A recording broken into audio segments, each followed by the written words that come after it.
that fresh fish straight out the ocean.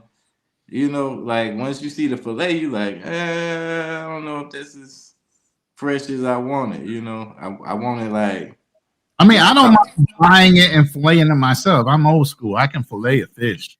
Give me a Yeah, whole fish, I'll fillet it down. But I prefer them to go ahead and do it for me right there at the butcher or at the fishmonger. You know, if they I tell could. you guys something though. I went to in Lima, Peru. I don't even want to tell this story because it's gonna make Lima sound bad, but this is just like a neighborhood I was in because like I was in like the good part of Barranco, but it's like on the edge of Barranco where I was next to a bad neighborhood, not a bad neighborhood, but you know, less affluent neighborhood. Yeah. So I walked down the street to the little store because had like a sweet tooth. I wanted to get some snacks. Man, I go in there and there's a girl in there already, and she's like ordering chicken, you know. So the guy, this is not no butcher shop. This is like a like a little convenience store, and he got the whole chicken just sitting out on the cutting board in the middle of the store, and it's Yeah. like 90 degrees outside. The chicken is yellow. It's not white no more. Like, and he come over, and then she like, I want this piece, that piece, whatever. He come over there with the knife and chop it up right there, serve it to her, put it in some bags, and then she buy it. Like whole time he not using no soap, water, nothing. He's just handling the money, handling the chicken, giving it to the girl. The girl walks out the store, and then he trying to serve me, and I'm like, I don't want. Bro, You I see finna the put all same them thing. chicken germs on my snacks? Nah. Hey, they don't care. They don't believe in that. I seen the same thing about a block away. I ain't gonna lie to you. How they get out? Your boy ain't never heard of salmonella at all, ever. Yeah. Food But safety and all that is out the window, bro. I'm sorry. Because I be looking at my girl sometimes like, yo, what you doing? We don't Yeah, do yo. that. We gonna get sick if you do that, you know. Yeah, and they have like I'll drive by an open air market where they'll have meat just hanging there, and it's roasting. You know it's roasting outside. It's hot. It's humid, and you got this meat just hanging there for hours, if not days. I'm like, I can't. it's gonna get that immune system up. Don't worry about it. Go ahead. I'd rather not suffer the whole process of getting my immune system up by being sick. That's the whole drawback. Oh man, yeah, yeah. That's one thing I can say about Ecuador. Like everywhere I went in Ecuador, they have like really clean, fresh looking products in their markets. Like even like small towns like Salinas market, super fresh, super clean looking. Like it Mhm. definitely did not have that that third world vibe. So much respect to those people. It's probably not easy to keep that kind of environment going without I the didn't red. know that about Ecuador. I didn't know Ecuador was so clean. I thought it'd be like Peru because I remember in Cusco I was walking through an underground kind of market and I literally saw like a rat, like a roasted, What was the rat and doing? me saying something in Spanish, like da da da da da da, like cinco pesos, like this rat. You saw he's had his teeth and everything like still intact, and it was like on a stick, like huge, like the Oh, size of my head, and it's just like there, like just been roasted on a stick, and they were just oh, selling them, just throwing them around, and I was like, jeez. Kind of like in the Philippines when they just eat the whole pig on a table, and it's just Yeah, like you can't. been You know burnt. what? Yeah. You know what? Too much of a good thing will make you sick. And I know with lechon, you got to kind of eat it when it's fresh. You wait a couple more days after that, you eat that shit, it's going to make you sick. yeah, yeah. God, I It's the won't same risk with it. the ceviche. Like I had got some ceviche at the beach over there in Salinas, and the dude, my tour guide, what was we calling him? Magic? Oh, Aaron Hernandez. Yeah, I was just gonna say Aaron Hernandez, good old Hernandez. Yeah, he That was boy look like like, he hurt something. I was like, I'm gonna take this home because it was like they give you big portions. So I was like, I'm gonna take this home. He was like, you can eat it today for the rest of the day, but tomorrow don't try it. But yeah, you gotta be careful though. You definitely gotta be careful in these places, man. Um, I think Ecuador, like I said, Ecuador has good food safety handling processes.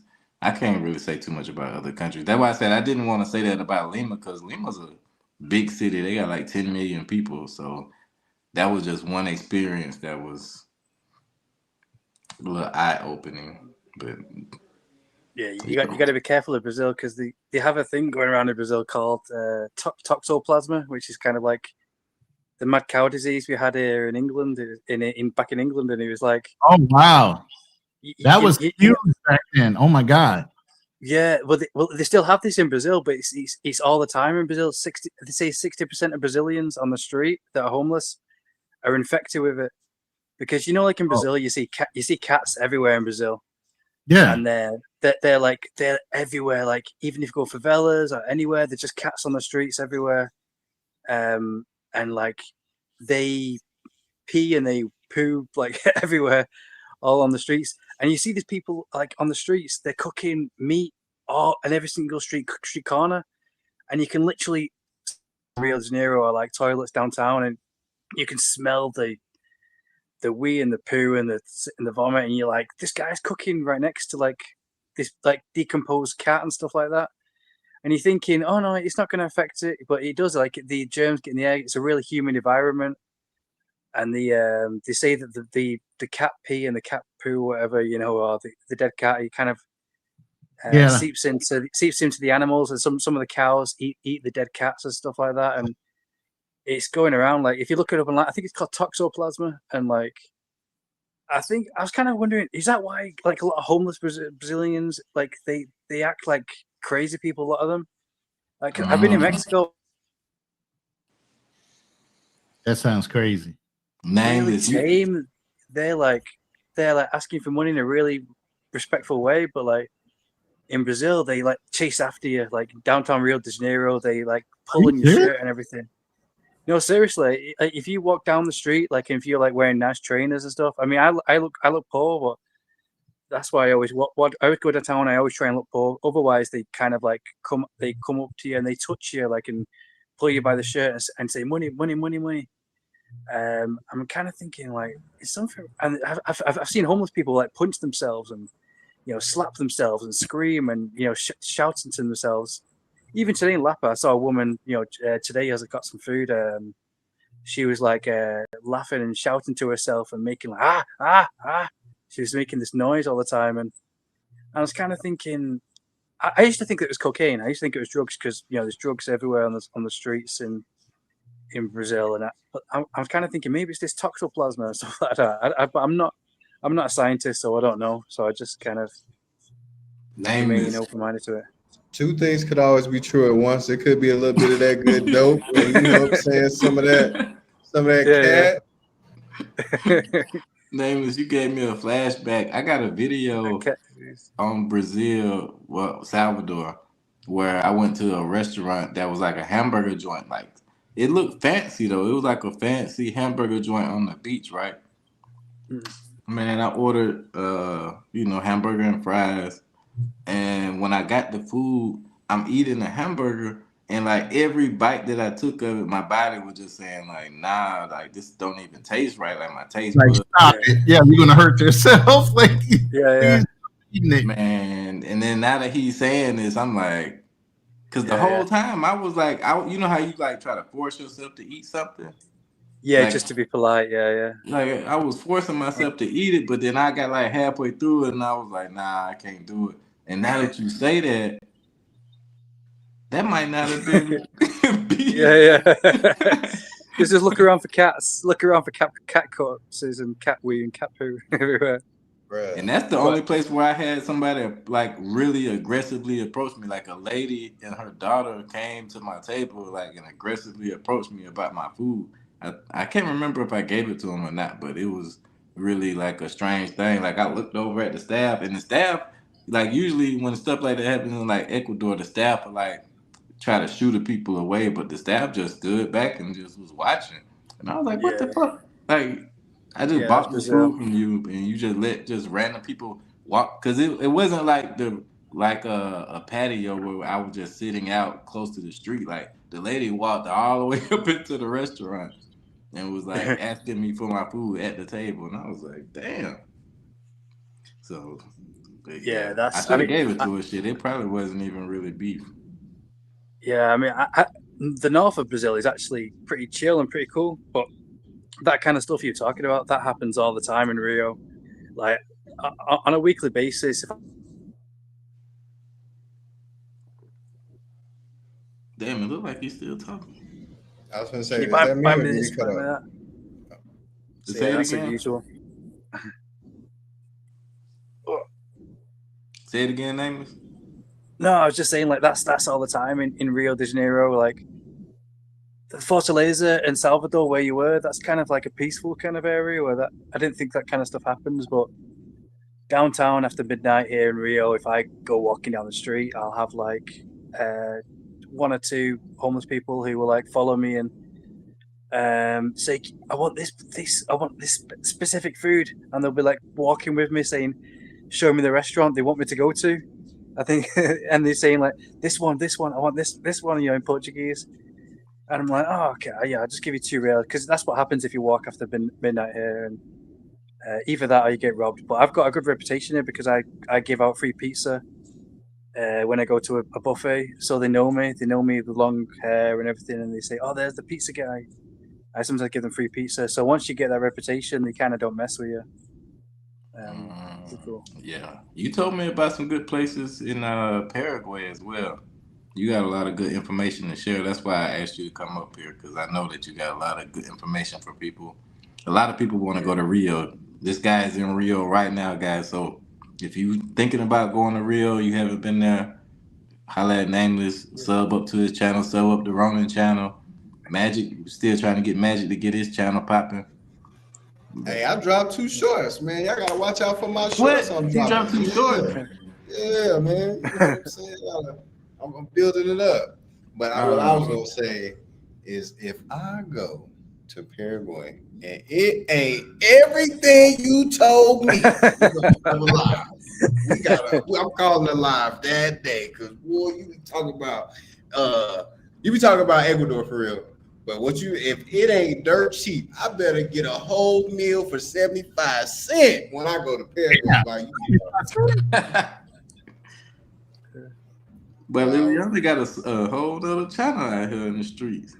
Okay, let me see what's up. I'm finna be following Liliana on it. So, Right, let me so see.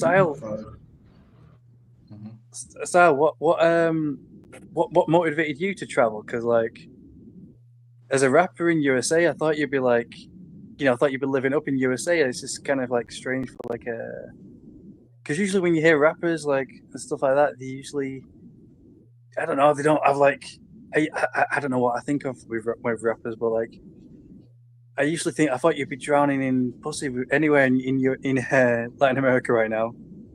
But it's kind of cool, like what you're doing, traveling, doing vlogs and stuff like that, and it's just not. So what inspired you to do that? Like choose that life? That's a great question. I definitely enjoy. I enjoyed my life here in Atlanta for a long time. I'm just like Ronan was saying, like I was born traveling. Like my first passport, I was 6 months old. So I've been traveling for a long time. I'm not used to like staying still, and I've been in Atlanta over 20 years. So I think that it just came to a point where I realized that I wanted to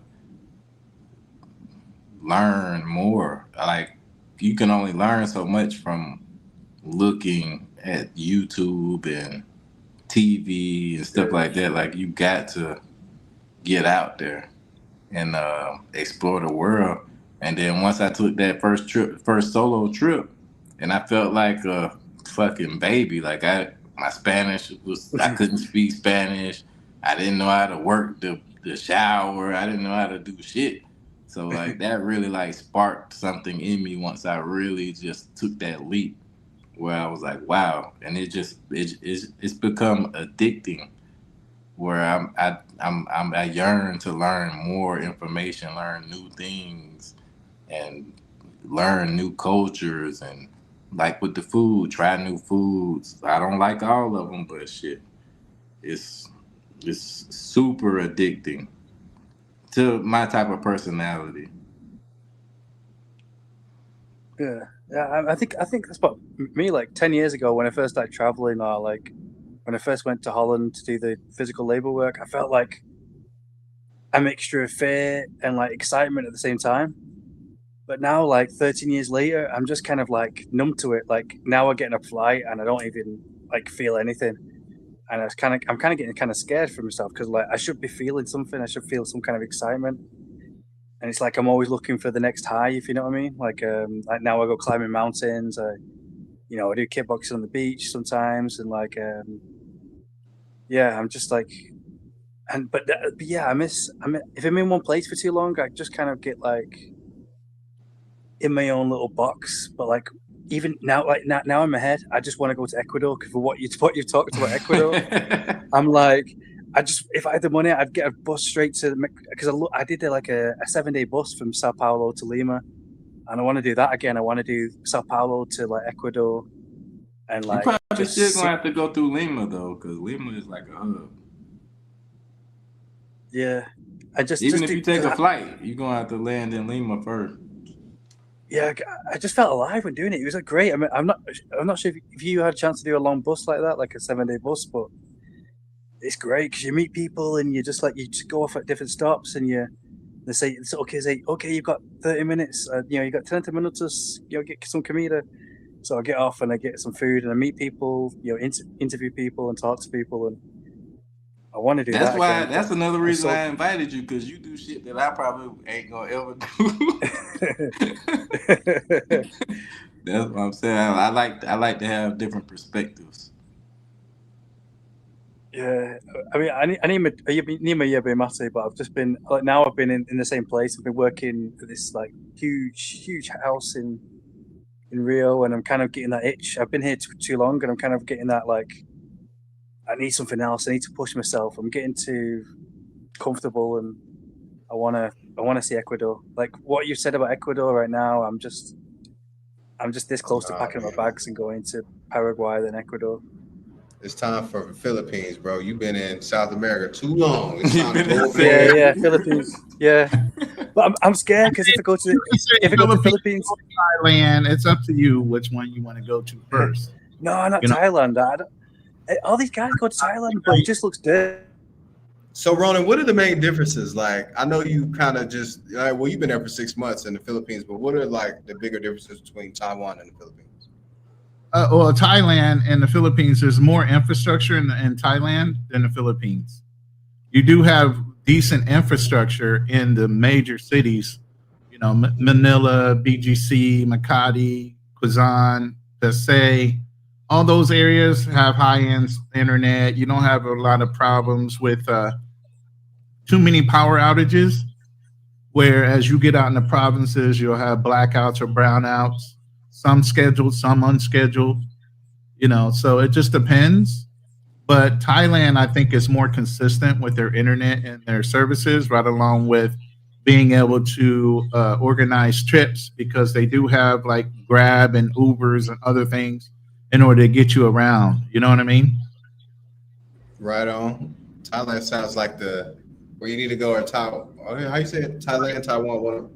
Yeah, I think if you went two different countries, went to the Philippines and Thailand, you would have like a better appreciation for Thailand, maybe because of the modern conveniences. If you're not so hooked on modern conveniences and you don't mind what you would call roughing it a little bit, you get more peace, I would say, here. I was gonna say the exact inverse. Like maybe you need to go over there first to get the training wheels, kind of like dumb it down a little bit. Then you can go all the way rough it in the Philippines. But at least they speak English in the Philippines, though. That's true. That's a major thing. Yeah, that's a major thing too. Yeah. Welcome Liliana to the show. You got Liliana. Hey, you gotta clap it up. Yeah. Hi, everybody. Yeah, you got to Nito. home for a minute and grace us with her presence. Don't ask for too much, Ronan. I ain't bougie like you now. Hey, It's all hey, you finna get. it ain't bougie when you just have preferences now. Come on now. I just have preferences. By the way, I let don't me have shout out preferences Kevin because King I'm real broke. quick for the $10 super sticker. I appreciate the support, brother. Thank you very much. Go to my birthday fund. Let's put it that way. Yeah. So I appreciate you. Thank you. So Liliana, what you got to say about the topic tonight? What did you look at the description, or you want me to go over it for you? You can go over it. Come on, it's like an interview. Come on, interview me. Mama. So it's really about like what motivated you to be in the position that you're in today, and also what are your motivations today for your future. So basically, what motivated me to do YouTube? No, like Or just just in general? in Motivate you. general, yeah. Yeah. But we also want to know about the YouTube because you, like I said, you inspired me. You better stop playing. You inspired me. I started because of you and Racket Club. Because Shout out when to I Racket first Club. Yes, when I first met you guys, I didn't really do content. Like all I did was just like shorts of my food, of my plates, and then I would sometimes do like a little bit of short vlogs or whatever because I thought I was a big time vlogger back then. But then when I met y'all, it's like you guys helped me get over the fear, you know what I'm saying? Because I seen y'all just chilling, talking, having a good time, and I'm sitting here like, hold up, I could do this, I could do this. And it was just like both of y'all, every time I seen you guys on live, I'm like, okay, if they could do it, I could do it. So I mainly dedicate my YouTube channel to you, Racket Club, and my best friend Chef, because y'all three, for real, y'all three really like inspired me to actually start going live, start like meeting new people, and sharing out my channel because I didn't do that before. Like I didn't even care if people even knew that I did content. I would just be like, oh, here goes shorts to the world. Whoever sees it, sees it. But it's like now I'd be like, yo, check out my content, or yo, look at my short and this and that. And it's like, I didn't do that before. And now I do it. And it's because of y'all three. So don't be trying to say no, it's not the other way around. Y'all inspired me. Okay. Okay, so what about some of the motivations that got you from like say 5 or 10 years ago to where you are now? Like as far as like just life in general. That's a hard question. But basically my kids have changed a lot because I've dealt with a lot in life. I've been through living in the streets, to living with someone that used to beat me, to being in a hospital almost dead because I got beat, to almost being like raped, to being stranded in the middle of freaking California. I've been through hell and back, What and the I fuck? feel, You would yeah, never know that. I feel like my kids really motivated me to be a better person because when I had my first son, I decided to leave everything behind. I decided to start fresh because I said, I'm getting too old for this and I want to start a family. So my first thought when I first wanted kids was, okay, before I have kids, I want to find the right man. I want to be able to be married before I even have kids, and I want to be able to have a stable place for them and also finish school. And that's exactly what I did. I finished high school, I went to college. I met my husband, then I got married with my husband, then I got pregnant, and then the first two I lost, but then my son came. And that's when I was like, okay, well, this is something real. Like I can actually have kids now and I'm married, so I need to get it together. And yeah, and ever since then, I've been pushing through. Like, don't get me wrong, my life ain't perfect, but I feel like it's 20 times better than what it used to be because I went through a lot. and to actually say that I'm here now today, like I'm proud of myself because, you know, it's been hard. It's been hard, but I'm here. You came a long way. Shit. Yeah. I didn't know all that. Salute Yeah, to there's a Liliana, lot. guys. There's a lot y'all don't know about me, but hey, it's YouTube. So why am I gonna sit here and say, everything I've been through? Because a lot of people have done me really, really messed up on the YouTube streets, like really messed up. So me to tell people, it's like, no, I'm saying it here because these are people that I actually like trust. Like Ronan, that's like an uncle to me. I love you so much, Ronan. Magic, my boo boo. Nameless know. boy. I swear to God, I wish I was you when I was 30 years ago because you live a life that I absolutely love. And Style King, I swear I love you so much. You're like my best friend, my number one. Racket Club, that's my little bro. So, I feel like I can trust y'all to actually say what I've been through. But yeah, that's the reason why you don't know, because nobody knows my life. Nobody. I mean, Hey, Liliana, real quick, I just got a question for you because you kind of said something that was kind of important. You had gone through so much in your life and you had dealt with different type of men. Did you make a conscious effort for the man that you found finally to date somebody outside of your normal comfort zone, or did you stay in the pocket with the people you normally dated? That's a good question. I tell everybody this all the time. My husband was never my type of man at all. Like when I met this man, I actually thought he was Dominican. Not gonna lie, I thought he was Dominican because he's really dark skinned. He actually is dark skinned like Marco, like no lie. He's dark skinned. He had that nice curly little hair. I was at a Latin bar. So he asked me to dance, and I'm like, okay, I got me a little Dominican. But as soon as he opened the mouth, I was like, oh my God, it's a Mexican. And I didn't like Mexicans at all.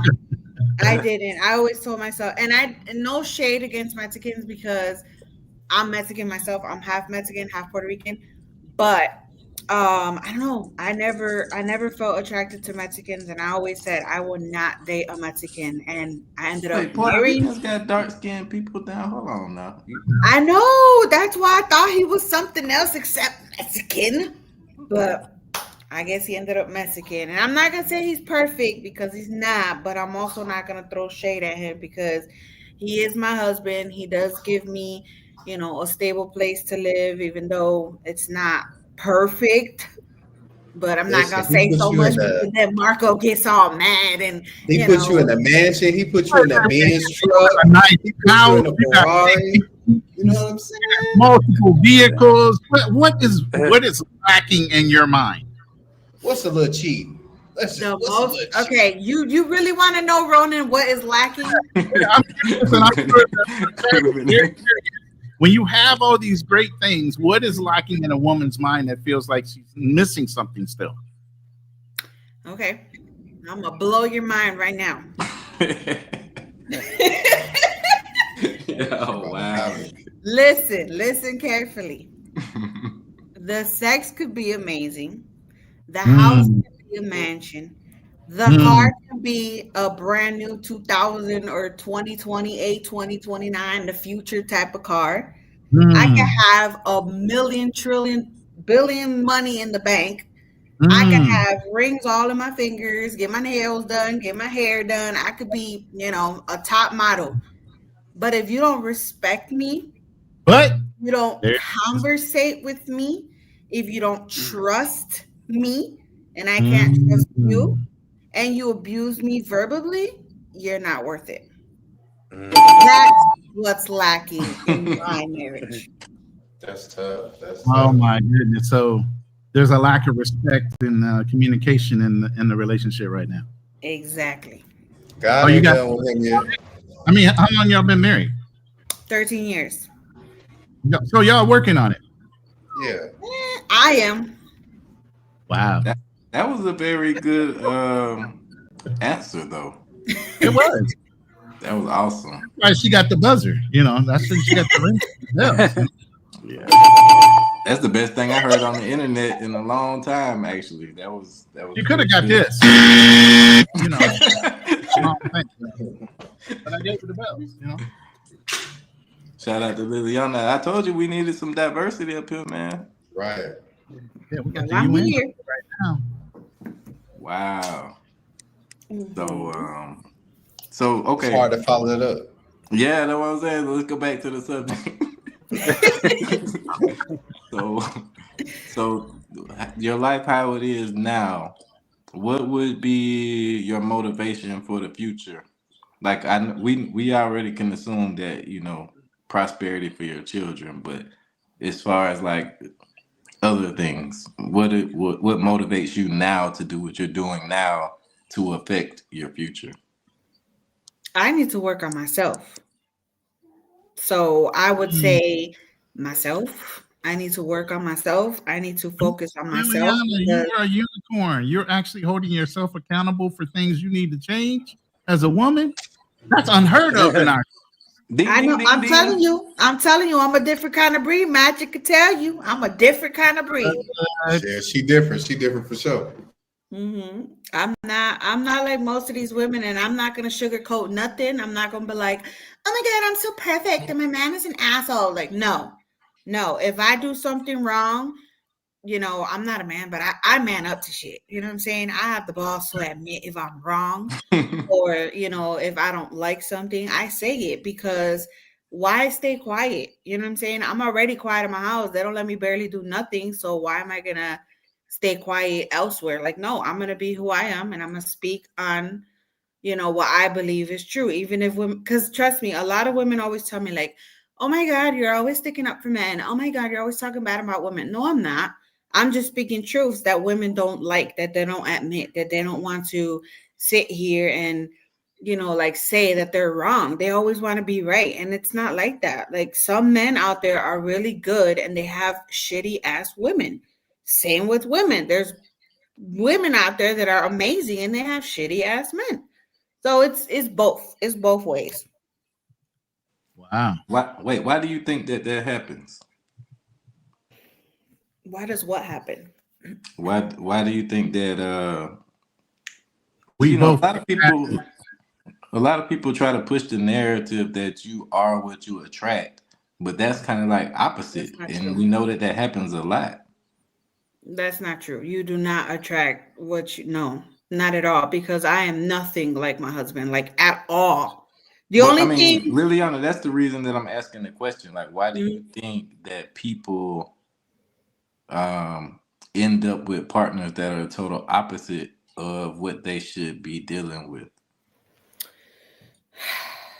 I don't know. That's a good question, because I don't even know why I'm even attracted to my husband, or was attracted to my husband when I first got with him. You thought he was Dominican. But that's not actually what I'm saying is, like, when I found out he wasn't Dominican, I still kept talking to the man. But Mexicans have a big machismo type of personality. They kind of hold their emotions in. Is that kind of what you're running into? And you're expecting him to be softer? No, I don't want a soft man. Okay. Well, I like a man that you gotta pick your battles too now. What is his personality though? Yeah, my husband is what you call, what is that word called, Marco? What is it that I told you he was? What's that word? I forgot. I don't remember. Narcissist. He's a narcissist. Oh. Yes. So it's hard because he doesn't let me have friends. He doesn't let me, Everything's about him then. Facts. Yep. I can't have no friends, but he can have friends. I can't get dressed, but he can get dressed. I can't buy new shoes, but he can get new shoes. Let's say I can't, change different job positions, but he can get different positions of jobs like every 6 months or whatever. I have my YouTube, but have you noticed my wife is in the chat? Hi! You guys, that's why. I was about to say, I know that name. Yes, that's my wife. Yeah, well, yeah. I have my YouTube, and the reason I go, Now, go ahead. Oh, and the reason I show just my hands is because of that. Because I don't know if you guys were there. I believe all of you guys were there, where I did an actual reveal of how I looked on my channel because everybody kept telling me, we want to meet you, we want to see you, do. So I did, and it went really, really wrong for me because I even got hit that night. Like I got hit because I showed my face. Yeah. Yeah. I got hit because I was supposedly being a hoe. I was supposedly selling myself on the internet, and I was supposedly trying to hook up with every man that kept flirting with me, which made no sense because I'm like, if I wanted to do that, why would I do that on a channel that you're subscribed to? Like that just doesn't make any sense to me. And I have my channel where everybody knows I'm married. Everybody has seen my husband on my channel. Everybody has seen my kids on my channel. Like literally my husband was always my food model because he was always the one tasting my food. Always. So how am I hiding my reality? You know what I mean? So for me to have gotten hit just because I showed who I am, that's one of the problems that I have with him. Like he doesn't allow. So like right now, that's why I had to make up a whole page to get on this panel because I'm not trying to get my channel like known that I'm here, if that makes sense. Gotcha. I started thinking that when you started talking about that. I'm sorry to hear that. Right, me too. That's tough, man. It's okay. I'll get over it. I have a really good support on my side, you know what I'm saying? I know Marco's one of them. My wife is another one. Best friend be going through stuff, but I know she's there for me. So it's like, I have people on my side, but there's also a lot that people don't know, because they just know me as the content creator. So when people ask me like, why do you speak bad about, like your relationship? And it's like, I don't speak bad about my relationship. I'm just honest about it. I don't hide nothing. Why am I going to sugarcoat something if it's just not perfect? Nobody's perfect and nothing's perfect. Okay. Can I ask you one? Oh, I was about to ask you a question. Go ahead.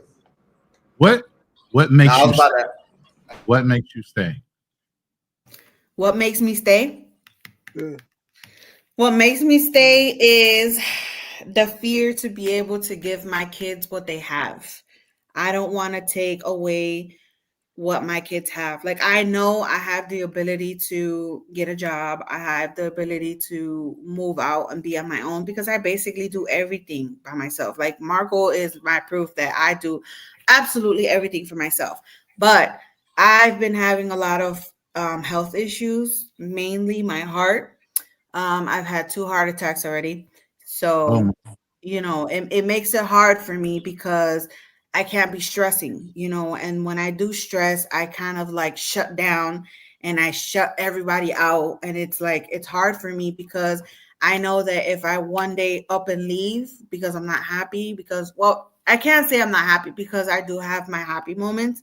But if I was to do a list, I know there's more good than there's more bad than there is good.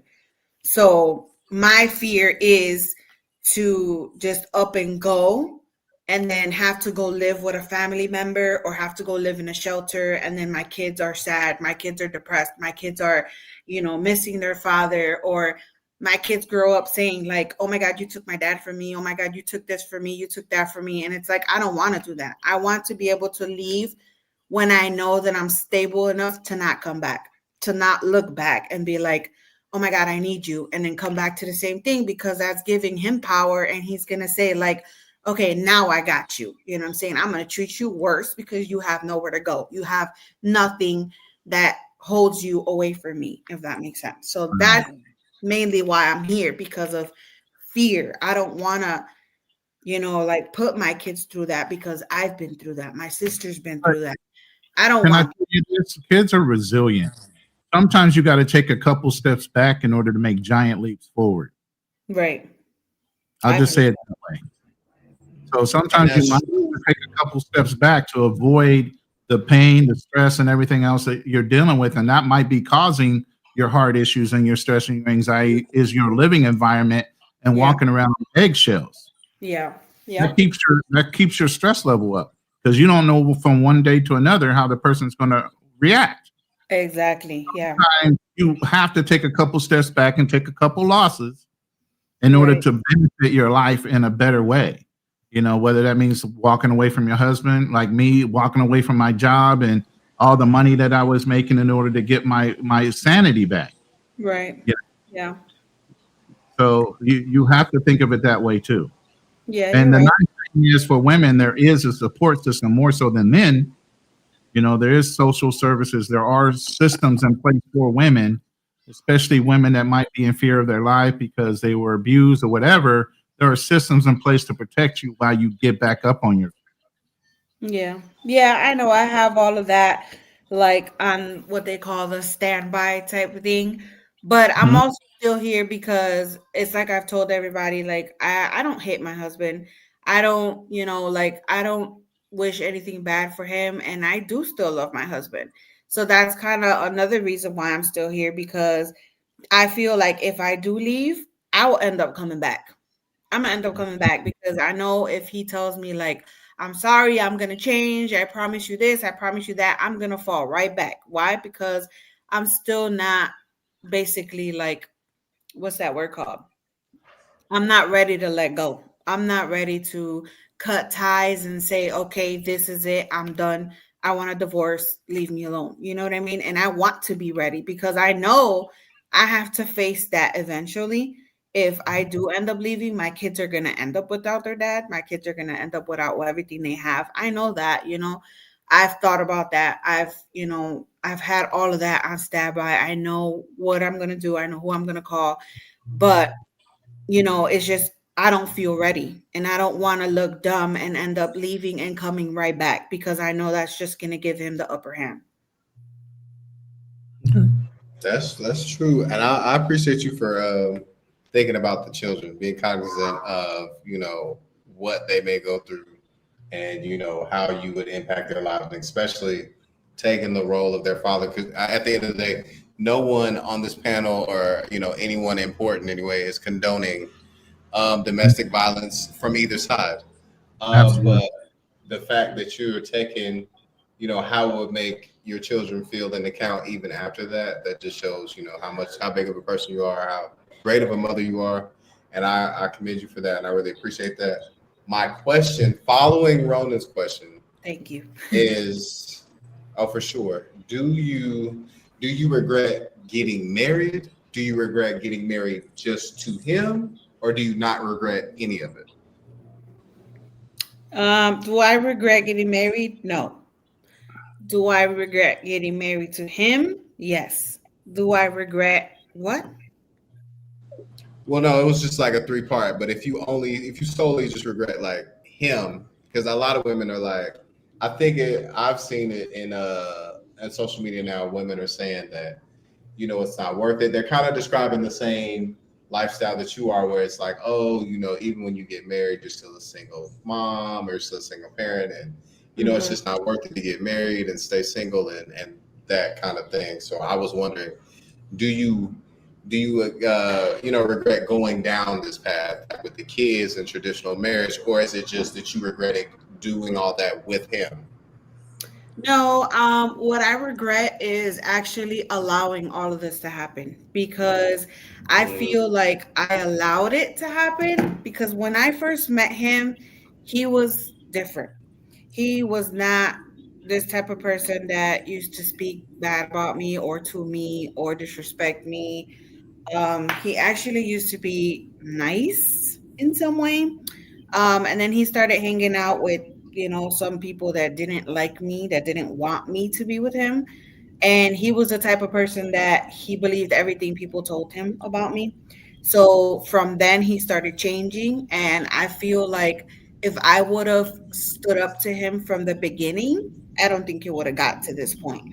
But because I allowed it to happen, he basically steps all over me. You know what I'm saying? Because he knows that I'm not gonna fight back. He knows I'm not gonna say anything back. He knows I'm gonna just stay quiet and go to my room and just cry about it. And plus, he knows I don't. Well, he thinks I don't have anybody to talk to because I don't speak to anybody in my family about none of this. So nobody in my family knows what I go through. They know like bits of pieces and stuff, but not the full story. So he knows that, well, he thinks that I'm alone in all of this. So I feel like that's kind of what I regret. I regret not standing up for myself. I regret not having a voice and allowing him to take my voice, allowing him to steal my self-love because I basically lost it. Like I feel like I don't love myself. I don't have self-esteem. Like I feel like I see everybody else more beautiful than me. You know what I mean? Like I don't consider myself beautiful. I don't consider myself like smart or like a great mother. None of that. I always speak bad about myself. And I know that it's because of what I go through with him and it's because of the things he tells me. Of And course. I do regret allowing him to do that to me. He's gaslighting you is basically what he's doing. I don't know what that means. You need to dumb that down.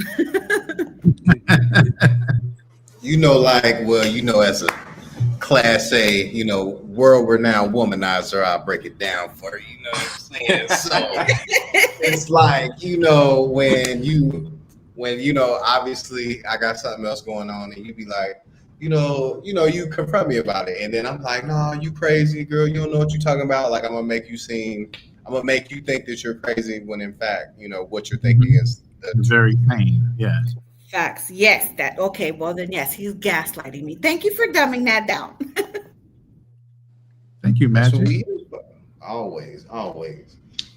That's tough. Like when you think about the other side, me and Style King, we out here, living our best lives, and I would like to be married and do all the things, but it's like, damn, it's like that over there. I don't know about that. Like, Definitely. right? Oh, Nameless too. Nameless living it up. Look, you finna go to the Philippines and get married right now. You know what I'm Yeah, saying? definitely. I mean, I'm trying to get one to come to the Philippines. I'm telling you, Magic. If you really that's why I'm serious, scared. you come to the Philippines, you find a good wife.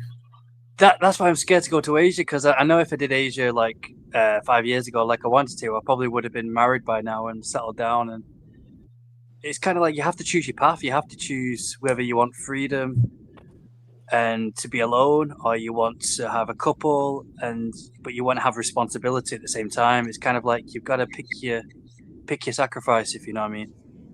Yeah. And that's why I said it comes down to quality of life. Sometimes I said that earlier. It stops being about money. It stops being about achievements. It stops being about a lot of things, and it comes down to what is your quality of life for doing all these things. Yeah, because also when you they have a saying, I think, that the only real form of happiness is happiness that's shared. When you share happiness, because you kind of think, I'm enjoying all these things. I'm enjoying mountain climbing, enjoying meeting all these beautiful people, and all this freedom. But it's kind of like you reach a point where you kind of like, oh, what's the point? It's kind of like pleasure. You pleasure after a while. It just becomes like just eating fast food. Yeah. It's kind of. It's kind of like eating cookies. Once you eat cookies, it's good at first, but then it's kind of like it's kind of sickening. You know what I mean? You need something wholesome to back it up. You need some kind of meaning. So it's balance in all things, really. And I mean, there's been times when I met women. I go to bed every single night and I think about this woman, and I think, oh, I really miss her. And she lives in Curitiba. I'm going to go visit her. She's like, we really get along. And, but yeah, but I just don't have I need to focus on money first, because I've seen so many things on YouTube and all these scary stories that happen in USA. Then I just want money to be able to, provide for my future wife or my children and everything, because that seems to be number one. And I've never focused on money before, and I need to start focusing if I want to, if I want that life soon. So yeah. How old are you, Nameless? I'm 35. I'm getting a bit older. Like you got so plenty of time. I need to start focusing. Yeah. You know what they say, though? A lot of people say, and it's true statistically, most men highest earning potential is in their later 40s and 50s. Really? Yeah. Alright. So you still have time to get yourself recentered and focused on what you want to do for your future and be amped and prepped for that huge income Yeah. growth. You know what I mean? Yeah, I mean, anytime if I wanted to, anytime like I have like schools around the world because I've taught English for like 3 years in Saudi Arabia, Slovakia, and around Mexico. So I have schools like anytime I want to, I can easily go to Asia and and teach there for the rest of my life. Because I have a website which I go on to and pick it anywhere I want to go to in the world and apply for the school. I have a cover letter and my certificate and everything and. But I've always wanted to live in Rio. I mean, Rio has always been my number one goal. But it's kind of like once you get there, once you reach your goal, it's kind of like now what? Like, what's the next step now? It's kind of like this is like for 10 years. This is where I've always wanted to be. I've always wanted to be by the beach and have like the mountains and have all these options. And it's kind of like I can fulfill my potential. Like I want to do kickboxing every day, do kickboxing videos every day, and do all these videos. And it's kind of like something's holding me back, like anxiety a bit. Kind of like you're here now. This is what you've always wanted, and it's kind of like why don't you just do it? Why don't you just do that last push? And it's kind of that's where I'm at now, and I just need to do it. But yeah, I'm working now, doing some.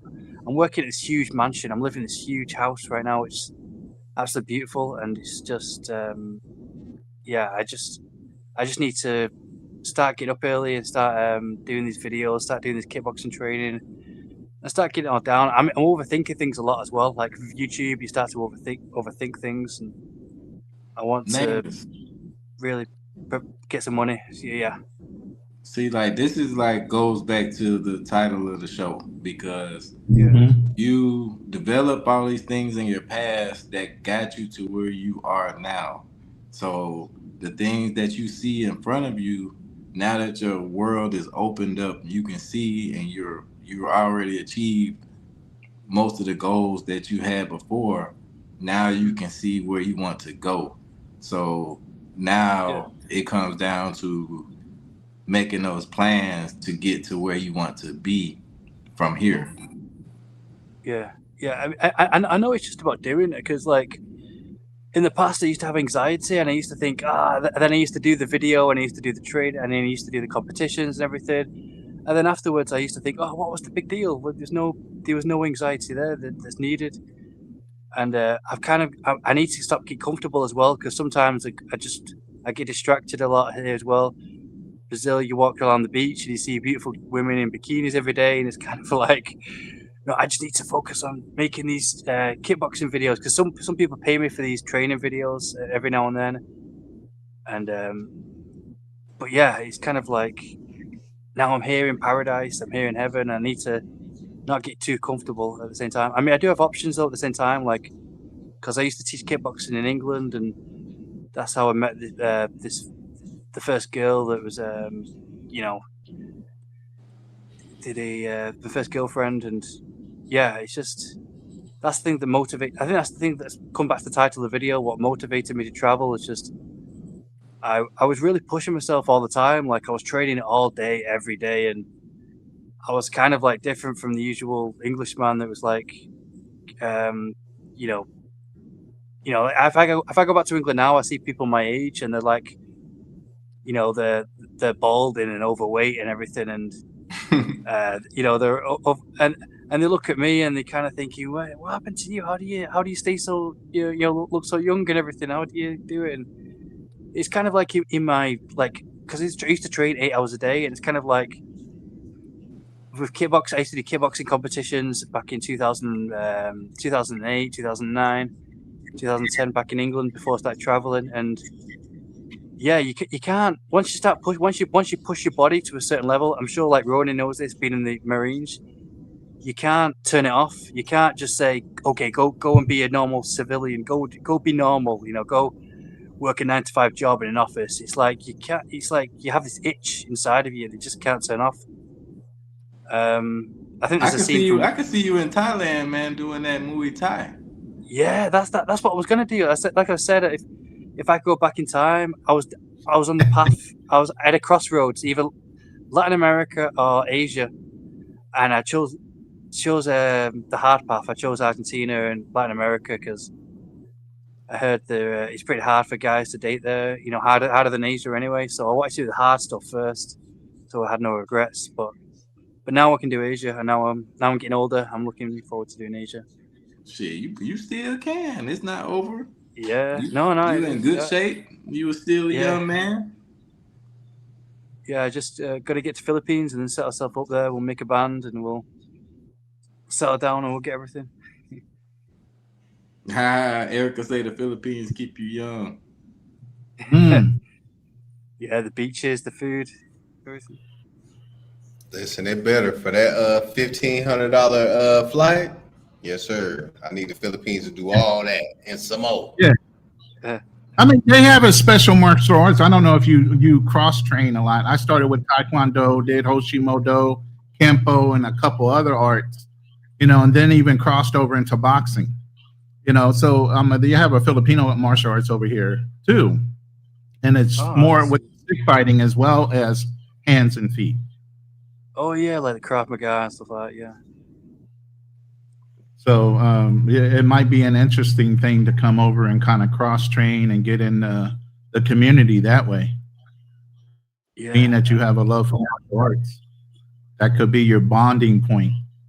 Yeah, but you know what I mean? Like when you get older, you start to lose the passion, the fire. You know what I mean? I only have like little sparks of it every now and then, but now I only do it just out of routine. You know what I mean? Because it's like in my DNA. It's like I do it automatically, and I don't want to do it, but I just have to do it. It's like, and people look at me and think, why don't you just be normal? Be a normal person. Work a normal 9 to 5 job and just be normal. Don't be so energetic all the time. And it's kind of like I can. It's like hard enough. Yeah, it's like when you travel. Yeah, the screamer. That's it. The screamer. Yeah, cheers, T-Mac. Yes, screamer stick fighting. So Liliana, she done went quiet on us. She done dropped the mic. I'm listening. I'm not trying to be rude. No, come and join. So what's man? You really sent a shockwave through the chat.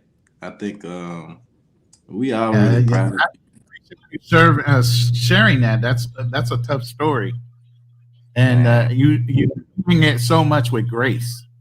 In consideration of your children too. Gracias. Yeah, man. I always told her, man, she's always been like a big. That's why I say she's a big inspiration, because you don't see those type of people every day that put it all on the line for their kids. And like I think in the United States and European societies, we just get so used to seeing people just drop everything if they just unhappy about the weather, you know what I mean? Like frivolous things. So to see somebody that, cooks for their family, has a family environment with their mother and father and everybody is heartwarming to see that. So I know a lot of times I give Liliana shit because I'm just like, I didn't know all that backstory, so I'm just always like, don't back out now. You be talking mad crap. Don't be backing out now talking about that's my friend. Treat my friend right. He's a good man. I mean, when I see him, I think that I don't know him, so I just see him on your stream, and then like just his mannerisms. It reminds me a lot of myself, but I've been, a lot of different guys in my life, you know what I'm saying? So, I understand that, things are tough when you are married, and I've never been married because it is a tough thing to even get to that point, you know what I mean? So a lot of respect to you for holding it down and doing what you're doing. So we definitely appreciate your opinions on anything that you have to say. Thank you. And thank you for saving me from some of those situations in South America. That was crazy. Because, boy, the Spanish was tough, man. That was fun, though. That was fun. I felt like a superhero. You are a superhero. Yeah, I almost lost it a couple times out there. You gotta have good people in your corner. If you don't, oh You my talking God. down off the wall, Nah, I mean, you it's know? just, situations come out when you're in the streets.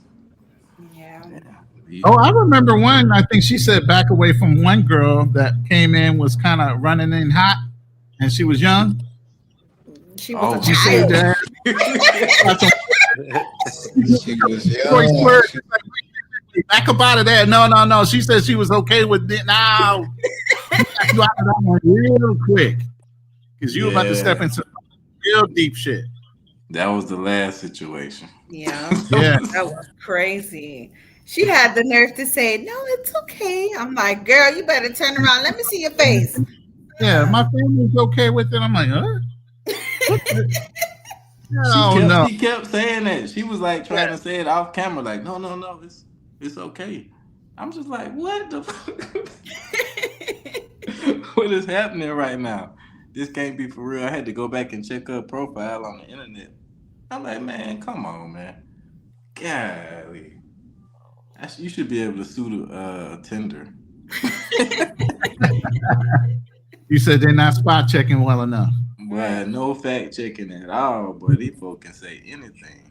And the crazy thing is, Ronan, he didn't believe me. Can you believe this? Yeah, we both had this. I'm like, no, that word means this. And you were like, what? He's like, "You lying." I'm like, "Yo, why am I gonna lie to you?" He's like, "Stop playing with me." I'm like, "What?" Man. That was terrible. That was terrible. Thank God that I meet people in public places. So that's a True. So, Thank But God he was recording it. You mean? You did it on live. Yeah. You can't say you said or did something wrong, you know? Yeah. She said, thanks for the drinks. Yeah, thanks for not getting me in trouble. Bye. Get up out of here. You know? Yeah. Let me shout out T-Mac for the $9.99 super chat. Thank you for supporting the content. Like I said in the chat, I appreciate you always supporting me. He does super chats, but every once in a while he'll send me a cash app out the blue on the back end. So, I don't always get to shout him out, but thank you, T-Mac, for supporting the show and all the content for all of us. Does he have a channel? No. He's just a supporter. I don't think he does channels right now. Man, salute to him, man. Where Darnell He's at, man? good in Colombia. He'll be living in Colombia right now. Where's Darnell when you need him? He runs back and forth between I think Cali and Colombia. California, Cali, not the other. Oh, yeah. What happened to that trip he was supposed to be taking to go to get? Who? I think Darnell was. No, you talking about Darnell? Oh, Yeah, Darnell. yeah. No, He ain't said he doing all was that. bringing 2 Brazilians. I'm not talking about to that. Yeah, that fell through way back in January of this year. I forgot about that for a second. I was Hey, Mama. I'm like, Three. boy, you've been planning that, and I wind up being in the Philippines and living here way before you even execute on your initial plan. I knew it was bad when he said he was bringing 2 of them, and he ain't met neither one of them. Well, he said he knew one, which was from his ex-girlfriend, which is crazy to me. Why you would be dating anybody who was from your ex-girlfriend? Bye, Nameless. T-Mac sent me a cash app. Thank you, bro. Nameless gotta go. Yo, yeah, I gotta go. All right, Bye. All right, bro. All right, Nameless. Stocky, Mama 3 is from my channel. I shared your live with her. Oh man, thank you my so homegirl. much. Welcome, Mama 3. I recognize the name. I be in your chat. Well, excuse more. Yana got all the chicks up in her chat. Of course. Hello. I don't have them in real life, but I have them on YouTube. We need diversity, though. That's good. Have females in the room. We want you guys' opinion too. Okay, well, I'm here all week. Y'all got me all week. By 907. My best friend leaving. Bye. I don't think She she leave was. you. I think she said Oh, bye they to go to Amos. buy. They go to buy. That's my favorite part I of the show. started But that it's because of sad. you too. Yeah, I'd be sad to hear it, but it's my favorite part. I ain't gonna lie. I remember he's like, I don't like when you say bye because I know it's the end of the live, but I want you to say it anyway. Man, shout out to the people coming in the chat, man. Y'all please subscribe to everybody's channel. Subscribe to Ronan channel. Y'all already subscribed to Liliana. And so yeah, we just talking about, what motivates us and what keeps us motivated and the future, what we got on the plate. So we got Magic and Ibage. Am I saying it right? I don't even say it all the way right. They be correcting me, but Ibage. That's Ibage. as far as I got. Where's that at? Is that 3 hours outside of Bogota, in the coffee region. So yeah. You still in Cali? In Cali? Colombia. No. Colombia. Yes. Colombia. Ay, Dios mío, you. Hey man, we outside. You know what I'm saying? Listen, I don't they know how got me he once. went back. Hey, Magic, did you know that the video that me and you did got like 2,000 views?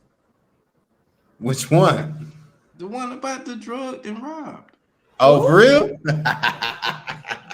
Bro, Y'all be laughing about that. I'm still mad at you. Well, The hell, I was worried about you. We was over here getting cards read because of you. Thank We you. was asking the pendulum about you, and you over there living your life. living a good life. I was worried about me for the first 3 days, but after it wore off, I was outside. You know what I'm saying? Back out in the mix. Man, Man, we we had was the all cards worried. read on you, the freaking pendulum on you.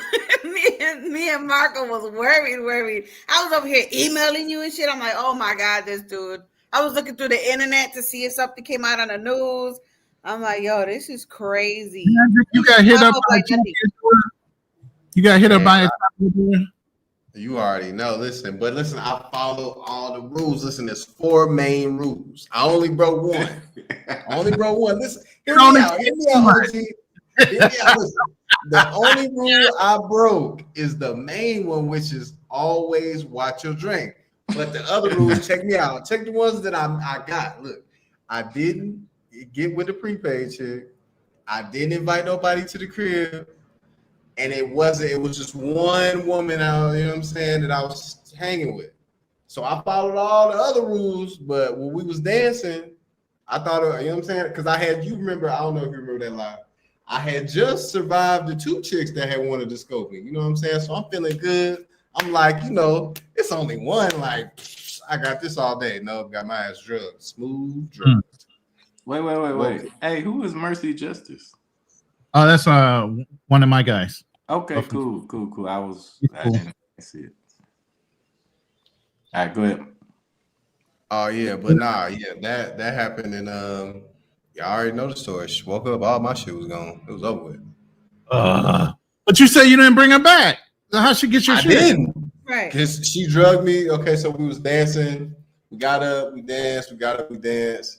And then towards the end of the night, not towards the end of the night, because she took me other places, but when we were there, towards the end of us being there, that's when it finally hit me.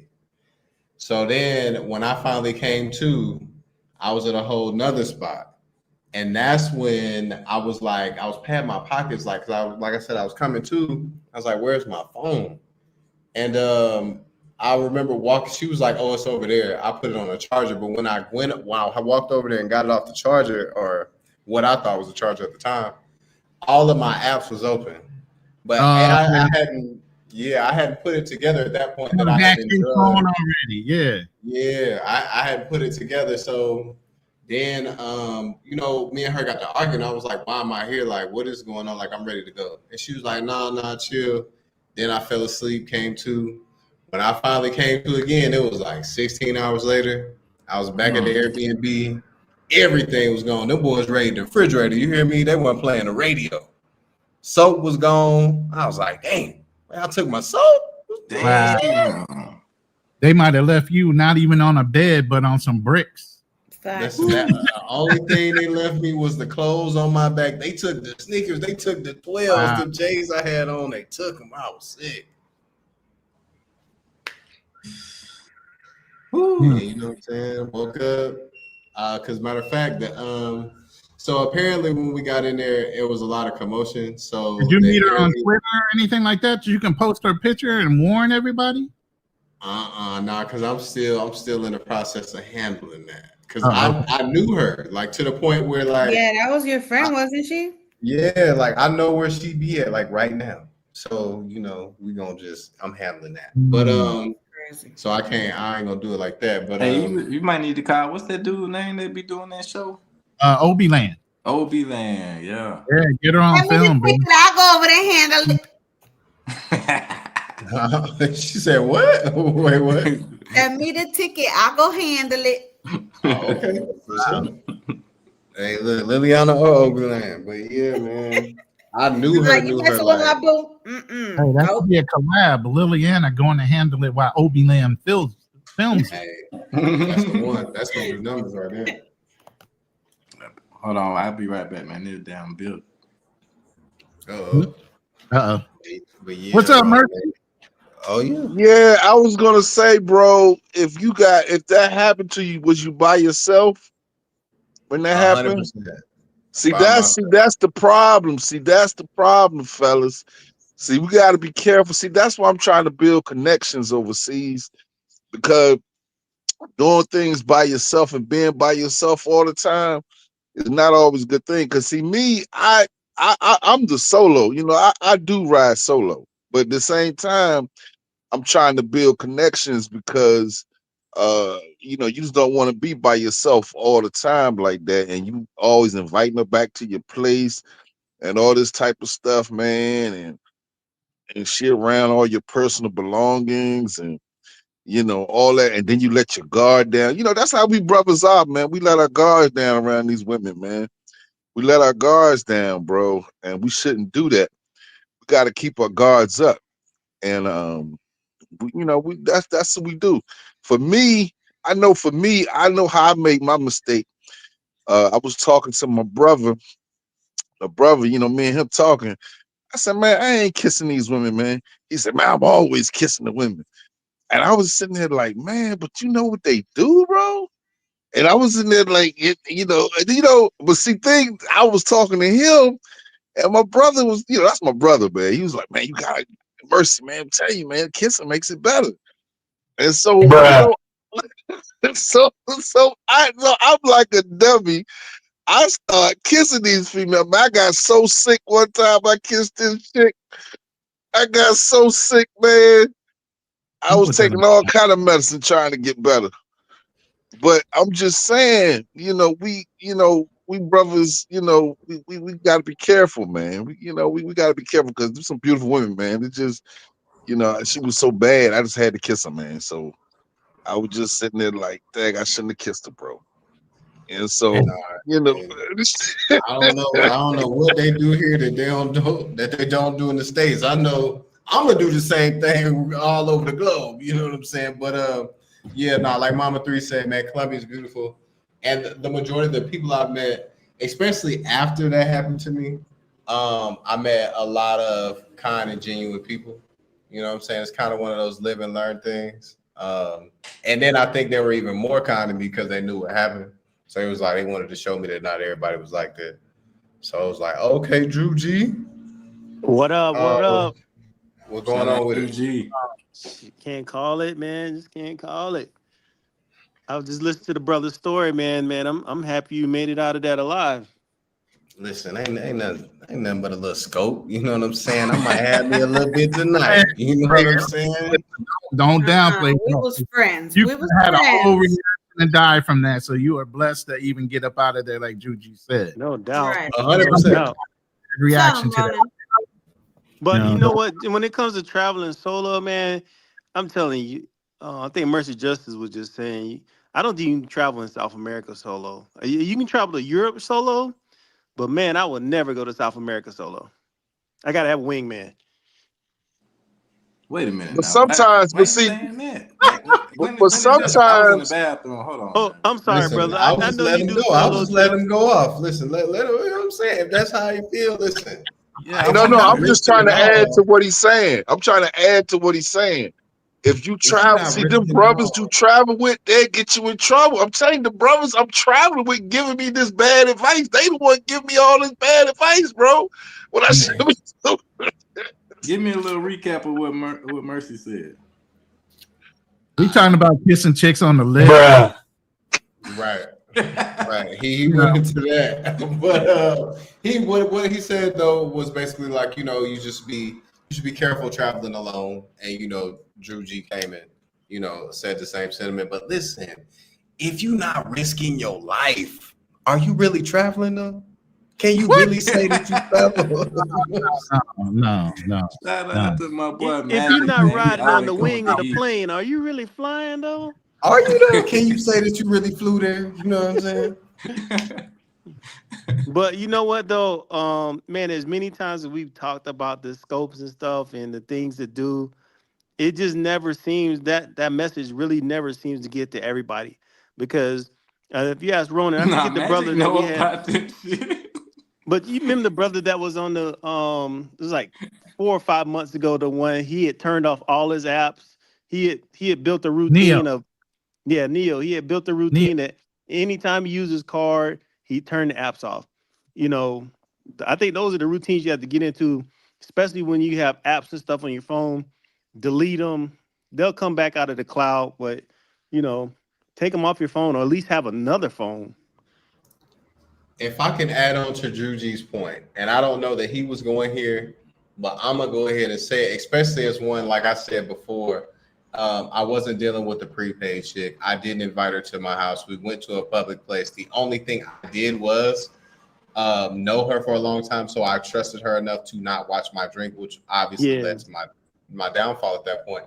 But overall, to your point, I'll say, if they want you like that, it's gonna be a matter of time. I mean, look at the brother from the Midwest. He was dealing with a woman in Medellin for months. Yeah, you're right. And then she set him up and had him kidnapped and all the rest of it. It's just like, I mean, obviously you're gonna do your due diligence, like the 4 rules that I named. But you rolling the dice. And I learned the hard way. Embassy ain't finna do nothing. they ain't even gonna ship you back. Go ahead. Let me. What's your circle of trust? Go ahead, Lon. I gotta go. Y'all already know why. I gotta go. Thank you for having me. If you do another panel, God bless you. Thank you. Love you guys. Have a good panel. Now talk to you guys later. Bye. Thank you. Good evening. But you absolutely right, brother. They want you, they're gonna get you. What's your circle of trust? You live there now, right? You're more of an expat than ever. So every time you go down there, what's your friendship level at in the community? Do they know some of the women that they can double check or verify these women are legit? I do. I was gonna say that the person that actually helped me get found was a woman that I'm genuinely friends with. She was in contact with the Airbnb host, and we had a system going on to where, if I didn't respond in a certain amount of time, she knew something was going on. So she had them come in and get me, and that's who actually found me. So to answer your question, I do have that. I've actually met here in the back. I've met a young gentleman, a guy by the name of Emmett. He's also he actually lived in Atlanta for a little bit. So, we've gotten tight. We text a lot. It's really, the cool part about it, I met Todd. I don't know if y'all remember him. He be with with Dre. Him and Dre are real tight. Dre from Cali. Oh yeah. I don't know Todd. Yeah, the brother Todd in Bogota, man. I was chilling with Allen. Yeah, Todd Allen. He does Happy Velocity, and he changed it a couple times. He does therapy and positive thinking, motivation, stuff like that. Good brother. Listen, we was actually supposed to go out that morning. Because we was getting up, we was working out in the morning, and I would go to work. And I don't know what happened that Thursday that I didn't end up meeting up with him. But that night, man, it was over. And then by then, all of my devices were gone, so I couldn't get in contact with nobody no way. But Yeah, I mean, you guys make a very valid point. Like, you want to do everything you can, lock in with the community, other expats, build a community through other expats for sure. But in Colombia, especially, if they want you and you drop the ball even a little bit, it's over with. Yeah. I was gonna say when they were saying about being alone and being with groups, like I've heard so many stories that like of groups of guys getting scoped all together.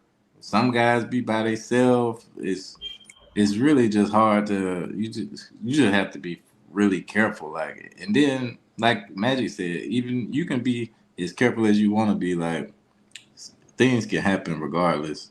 It's a guy that I met in Cali, Colombia, that's like an OG in Cali. Like he been living there for a long time that I met through I think Ant first, and then I met him again through Andre. And Bald headed he brother.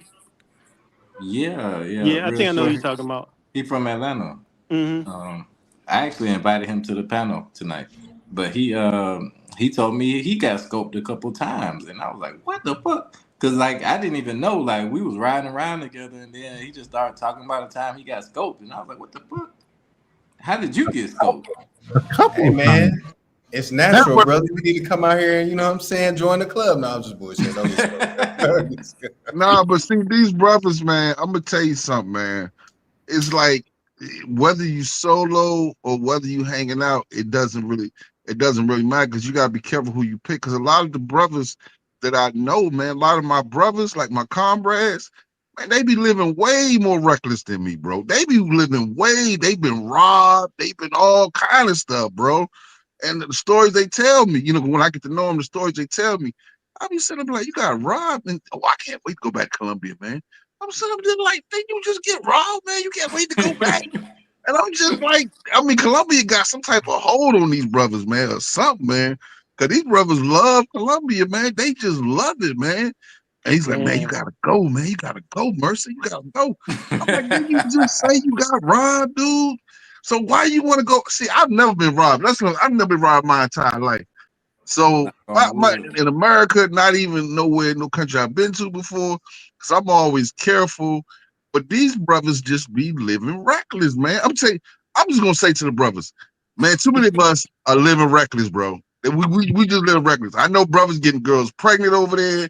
I know brothers that just getting drunk and just I'm just saying. I mean, I'm not judging. I'm just saying. I mean, they just reckless, bro.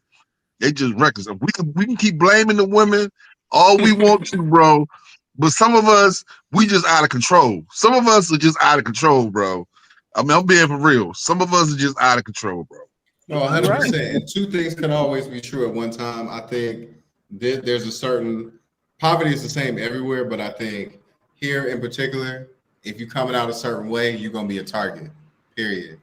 If you add liquor onto that and you in the wrong area, it's up. Like just like the same at the house. If you know what I'm saying, if you coming out of Club Crucial drunk, not knowing where you at, them boys gonna take something.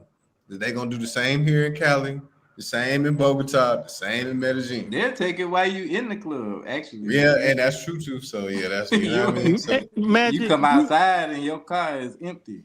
Magic, right. I forgot to ask you, how long did you say you knew that female that was part of it? For over a year. Because I was just looking at the pictures over a year. So I know I know everything. Like I know where people be at. Nice, a year-long friendship for a fast hit. Well, that one. That's what I'm saying. She lined me up for a year. Yeah. Yeah. Damn. That's a lot of time. A lot of. I think sometimes we forget as brothers that these women just got the longer game overseas. That's all. They still women, bro. They still have pergaments. They still trying to get over. It's just they got the long game. See, this one over America got the short. They trying to get whatever they can at you on the first date. But see, over there, they'll wait it out and make you think it's something different, and then they'll get you like that. But I mean, but even with all that, I still think it's better overseas. I don't care. It's still better overseas. Magic, I gotta know. You known her for a year. Was there some personal shit going on for that year? It was some real. It really was like on some friendship shit, just because I was so far away. Because I didn't get off. You know what I'm saying? Let's just say I had an obligation to the state at that point, so I had to wait until that was done before I could get my passport. So Okay. we was. I mean, you already know how it Oh, goes. so it was more like a long distance type friendship, not somebody you knew personally in their face, like while you were living. Nah, I met her. We went out twice. And it was just hanging out before the night that it happened. And the only reason I feel like it happened that night is because I slipped up and said, I'm finna go to Buku Catamanga I told her I was gonna go on Tuesday, Wednesday, one of them. And she was like, oh, you gotta come out tonight. She wanted to get you before you left. Exactly. Hey, let me ask you. Go ahead. Damn, I forgot the question I was about to ask. Shit. I'll think of it. Damn. But yeah, you hit the nail on the head. I didn't know it at that point, but yeah, she wanted to do that before I left. Oh, I know I was going to ask you. So, did you ever meet her family? No. No, Oh, I okay. haven't. We had just gone out twice. Not in 3 times. Yeah, no way. Yeah. I was just wondering because he said, the year knowing her and whatnot. And they say, I guess girls that you meet there, if you meet their family, those ones are really not the ones that are more likely not to drug you. I don't know. No, you're absolutely right. Like, listen, he's right, Magic. Let me say this because G is right. You talk to a woman for almost a year online. By the time you get into town, she's gonna talk to her family about you and everything else. They want to meet you. Right. Nah, So I just believe me, I stepped off the plane here in the province. Her family came to pick me up. That's what's up. No, but that's the Philippines. You talking about the Philippines though, right? It don't matter. It's still a Catholic. Nah, it ain't the same, bro. Philippines and Brazil. I'm sorry, I can't give you that. I can't say it's the same. Colombia, Philippines. I can't do that, bro. I can't do that. I can't make that connection. Yo, did this happen did it happen in Colombia or Brazil? It's Colombia. Oh, he said Brazil. Somebody said Brazil. I know it don't matter. Brazil next door to Colombia. But all I'm saying is he talking about Philippines. That's a whole different culture. Well, I'm just talking about being Catholic. That's what he's saying, Catholic. Not necessarily the country, but the religion. If you come in from a good family, a Catholic-based family, your family's still involved in your life, they're going to want to meet you after you're talking to their daughter for a year. But I mean, I get what you're saying. All I'm saying is less likely when you meet the family, but I know some brothers got caught up and they done met the family in Brazil. So you can't see South America is different, bro. I'm sorry, I can't give you that. Like, Philippines is different. I haven't heard a whole lot of stories about people getting caught up in the Philippines. No, not like that. No, not like that. They don't drug you. They just That's what I'm saying. I don't hear people getting drugged and all that type of stuff in the Philippines. Yeah. I think the Philippines is more like, they start to nickel and dime you. It's like it starts with like little things like, let me get $5 and then 5 turns to 20 for this, and then it just keeps escalating. That's what I find out from other stories about people in the Philippines. Yeah, it is like that. My mom he's been for 3.5 years, and he wouldn't even visit. He wouldn't let a woman visit his apartment unless he met her family. But the whole thing with this story, T-Mac, is Magic kept her away from the place, and by the time he got drugged, they you're uninhibited, so they basically got him to take them back to the Airbnb after he was drugged. Exactly. But he normally didn't do that. So the drug relaxes you enough that you do things you normally would not do. Well, I ain't gonna say that because we did have the incident with the 2 women that tried to drug me the one night. I don't say I don't take them back. You on twice now. You done got hit up twice? No. So that night, I told you the night that I took the 2 back to the house, I already knew what time it was. Super pimp. What are you gonna do with 2 women? You already know what I'm gonna do. He's from the city, man. Listen, see, that's what I'm saying. They reckless, bro. Our brothers are reckless. We ain't but all look, like I that. was dodging the squad all whole night. Every Bruh. time I put down a beer, I left it. You know what I'm saying? Then I opened another one. Then I came back from dancing. Then I opened a brand new beer, so I was safe. I concur with Mercy Justice. That's correct. I think if you trying to fulfill that fantasy in Colombia, man, you might as well just go to one of the Costas and get one of the girls, some of the girls out of there. All I'm gonna say is that night ended up, you know what I'm saying? We touched down that night. You know what I'm saying? Hail Mary in the end zone. Yeah, But, but and I did not. I did an interview on him after that night, and then after that, that's when he disappeared. I couldn't believe it. That's what I'm saying. I survived it too, so I'm, you know what I'm saying? I'm feeling good. You know, week 3, we just got a big win. What's that? I said, now you pushing the limits. Now you want to get more reckless. You like, I made it. No, because it was only one. Listen. If I'm putting it all on black. I'm putting it all on black. Push it all back out there again. Let me roll that roulette wheel. If I survive 2, then I know in my head, I'm like, who is she? Like, she only one chick. Like, he got my ass straight drugged. And Mercy, I forgot to ask you too, brother. What was this in Cali, Medellin, or CTG? In Bogota. No, I'm not. I have been to Bogota. Colombia. No, I have been to Bogota. Colombia. I've been to.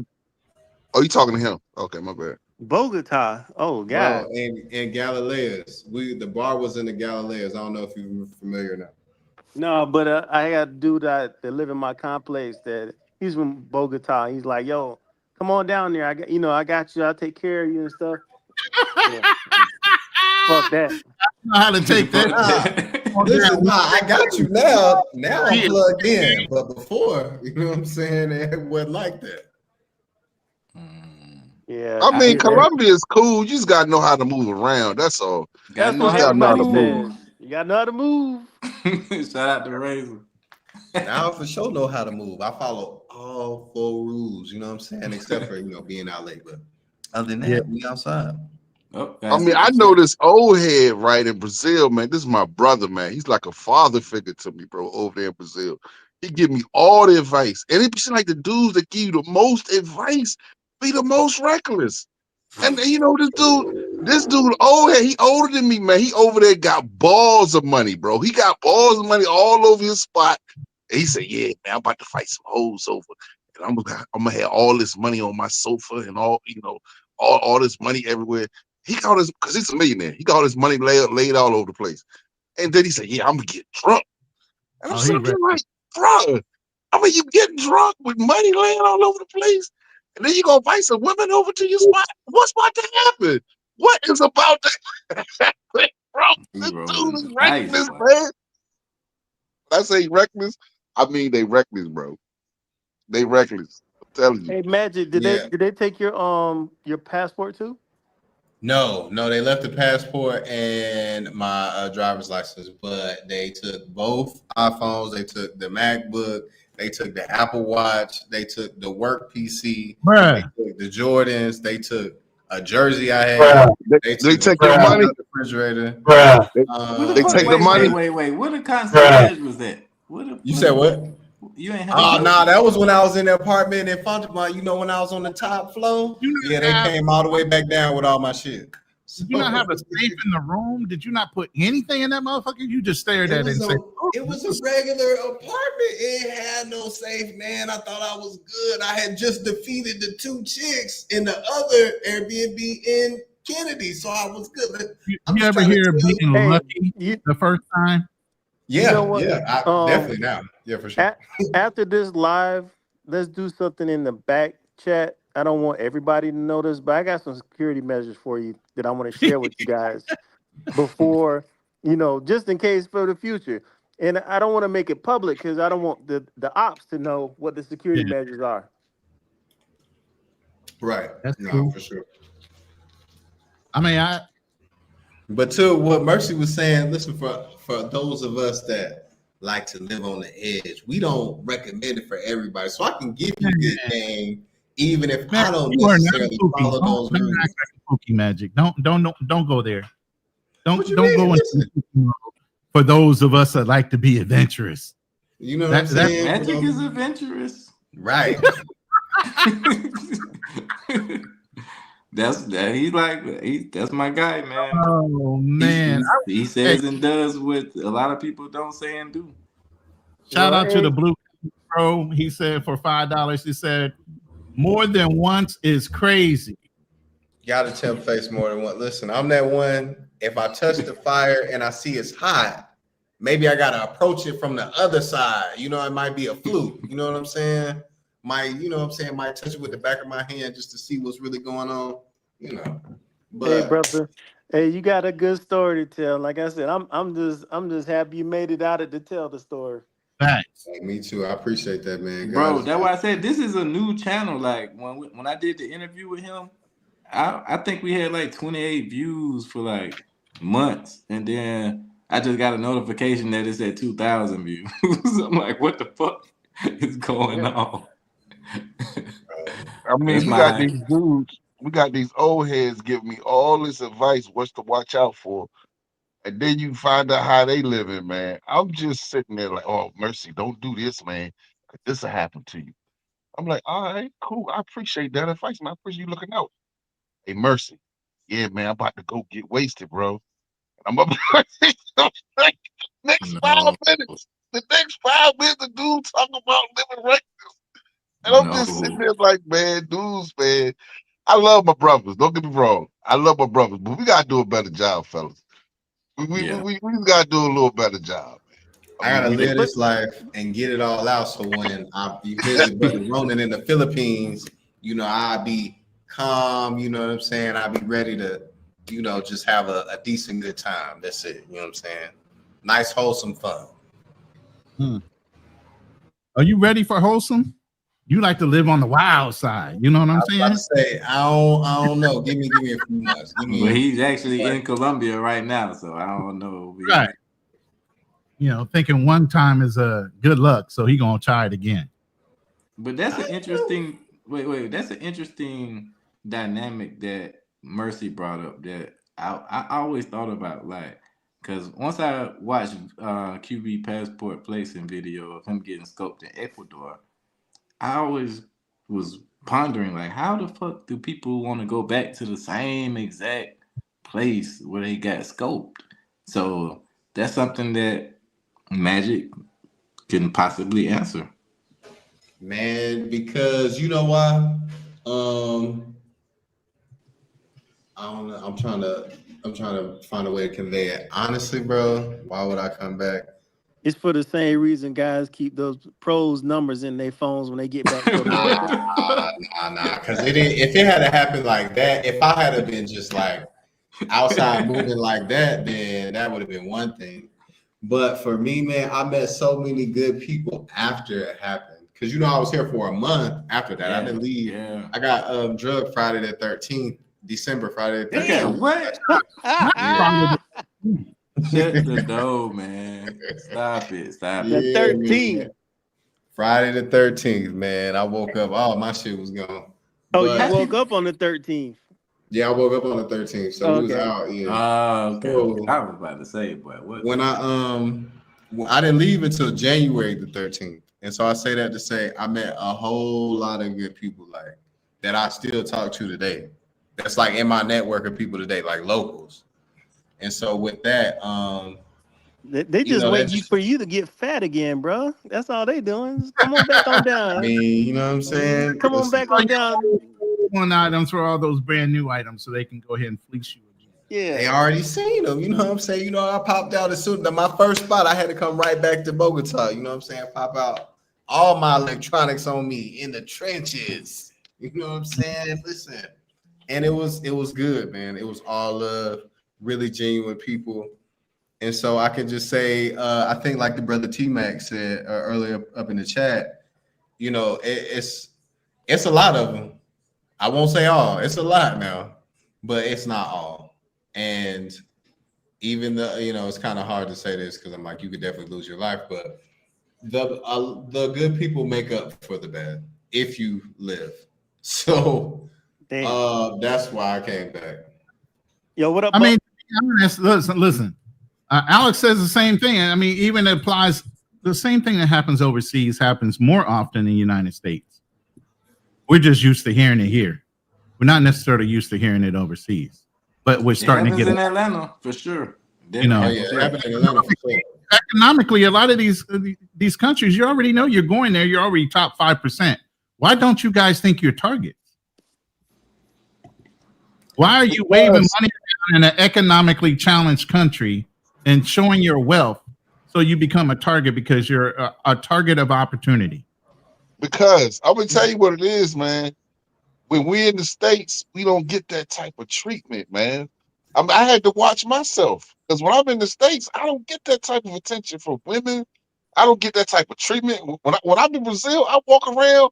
They let me in the clubs for free, bro. They cleaning off clearing the table You for got money, American money. Of course, they're gonna let you in the club. no, Of but course, I don't get treated like that back at home, though. That's what I'm trying to explain to you. I Where don't y'all, get where y'all treated stay like at? that. Where y'all stay at? Hey, hey, Damn, there's a treat y'all reason they like that. treat you like that, right? You know that, right? There's a reason.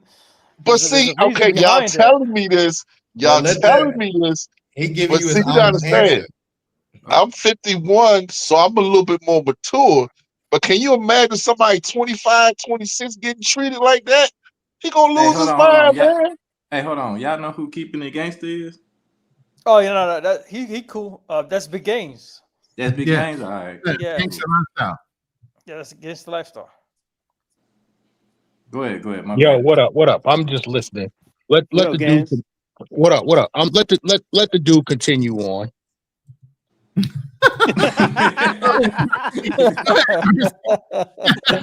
Shout out to Gangster Lifestyles in the building, man. Gains. No, Welcome to the show, man. I want him to continue on Because because when he's you talking about he don't get that type of treatment in the United States. Continue on, brother. I'm just being honest. I'm just being honest about it. And so I don't get that type of treatment, that level of treatment in the States. So when I go to Brazil and I get that type of treatment, it makes me feel a certain way. All men, I think most men have a little ego about themselves. I always thought I was that dude.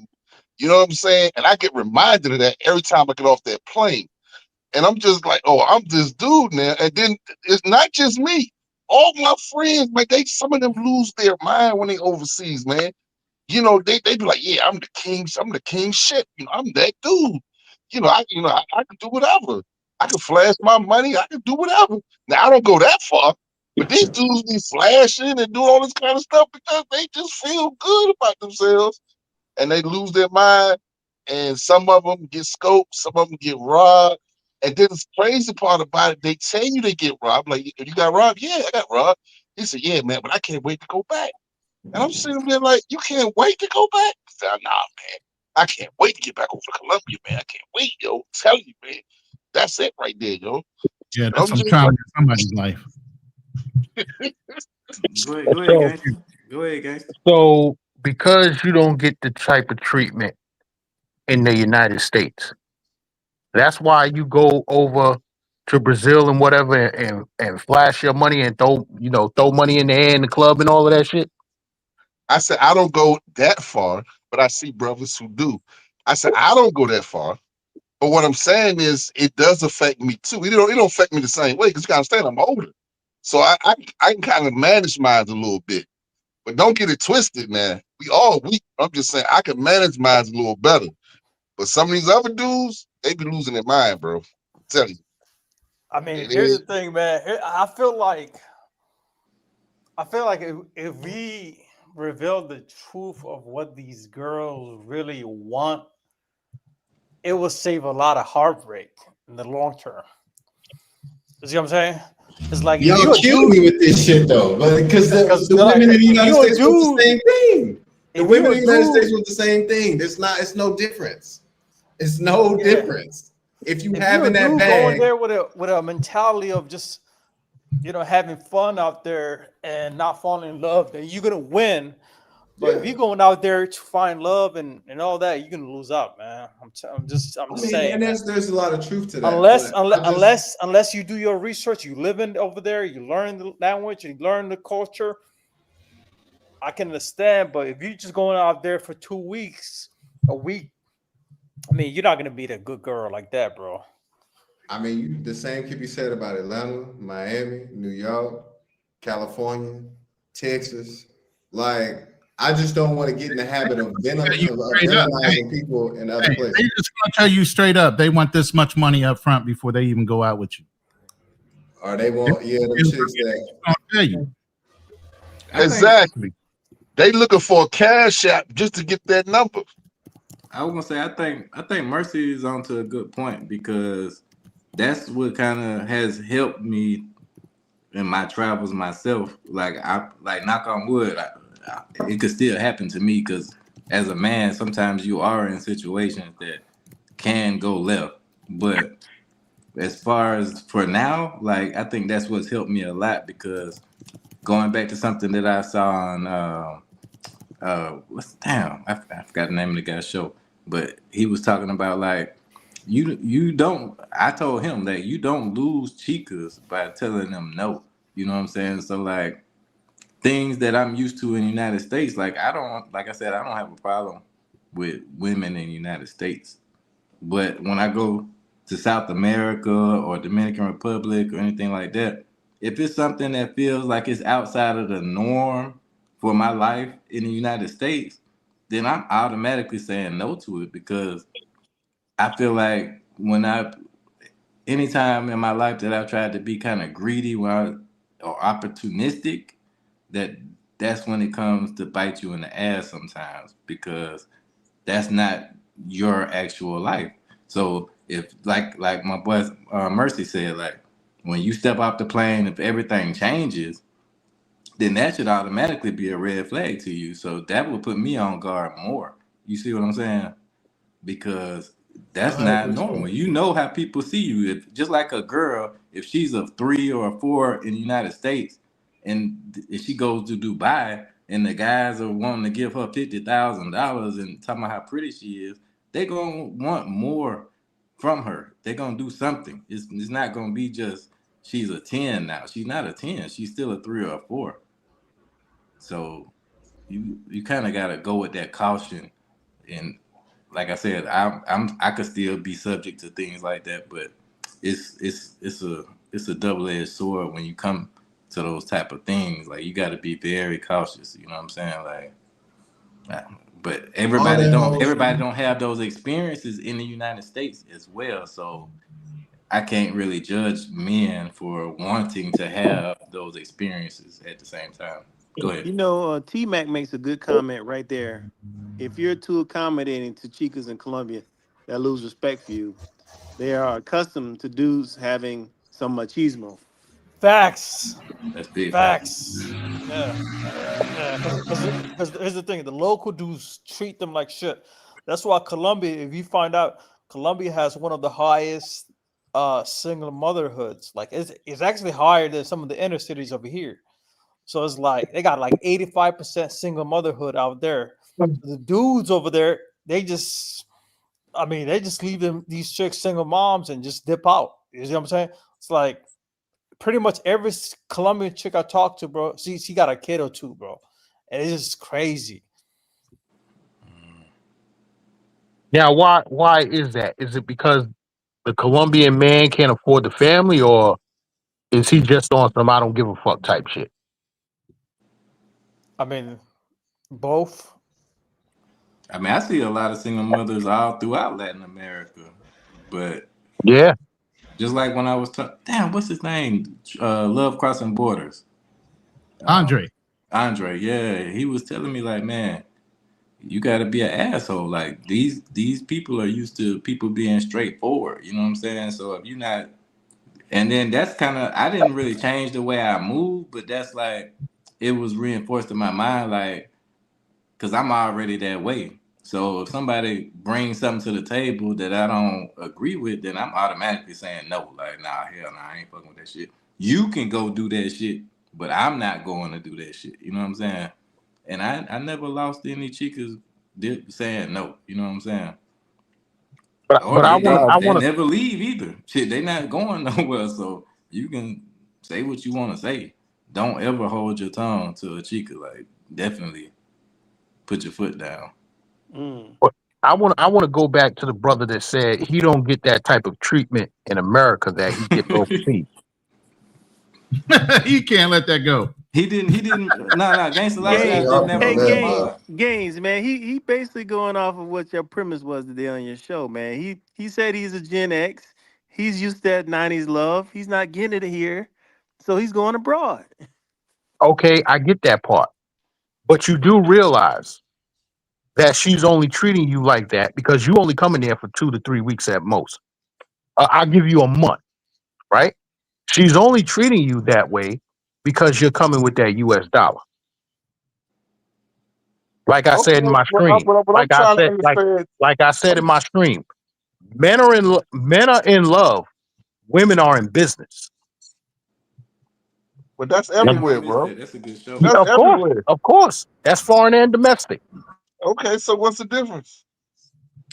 What you mean? What's the difference? The difference is you are getting that type of treatment, like I just said, because you're coming with that US dollar. It's not genuine. It's not genuine here. I think as long as he accepts that and he knows that, I'm trying to figure out what the I'm problem trying to understand. It's not genuine here. It's not genuine there. So Okay, as I'm long as trying to so understand what's the big deal. as long as you know that, as long as I you already know that, know this.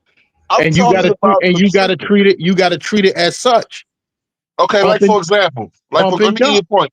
Let me make my point. I go to a restaurant, right? I got bad customer service. I go to another restaurant. I got good customer service. Both of them want my money. So which Both one he am I gonna paid eat at at? both of them. He paid at both restaurants. So Goddamn. So which what? one am I gonna go eat at? Help me understand. I get it. But it's like I said, as long as you know that. We all know that, bro. When you go to a restaurant, you go there to spend money. Everybody know this. Hey, when you go to a restaurant, you all take the risk of getting salmonella. You don't know what the fuck they doing in the back. That's true. That is Oh, true. third But world if country. they have a reputation, Let's cut to the chase. but if they got a reputation, you read reviews online, and they got some bad reviews, then you go there and have a bad experience. I mean, come on, man. I'm not going back to that restaurant. That's just me. Now you can go back if you want to. I'm not going back to it. So That's why. what's stopping? So what's stopping guys from going past the Caribbean and Dominican Republic and Colombia? Because there's so many other places to go. Oh I'm yeah. on the way. Yeah, I just mean gotta the get difference is cut like off. I don't know if you guys been to the Caribbean, but if you've been to Belize, if you've been to Jamaica, if you've been to Virgin Islands, Barbados, all these other islands, it's pretty much like the Westernized. It's pretty much like the U.S. So the chicks you'll be dealing with, they're pretty much going to be like, I mean, Western women, pretty much American women. But that's the Caribbean. I said, what's stopping guys from going past that?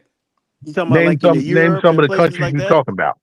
Like, Europe? We talking about Belize, we talking about Barbados, we talking about Virgin Islands. yeah, all those Jamaica? places are really close to the United States. What I'm saying is like when I go to Paraguay, I've asked the women, do they know about Scope? And they never even heard of Scope before. Yeah. You see what I I'm think, saying? Like like Brazil I is said, right there. Brazil, they know about Scope. But in this circle, I guess, maybe it's the level of punishment that goes along with it in those countries. Maybe it's not as heavy in Brazil as it is.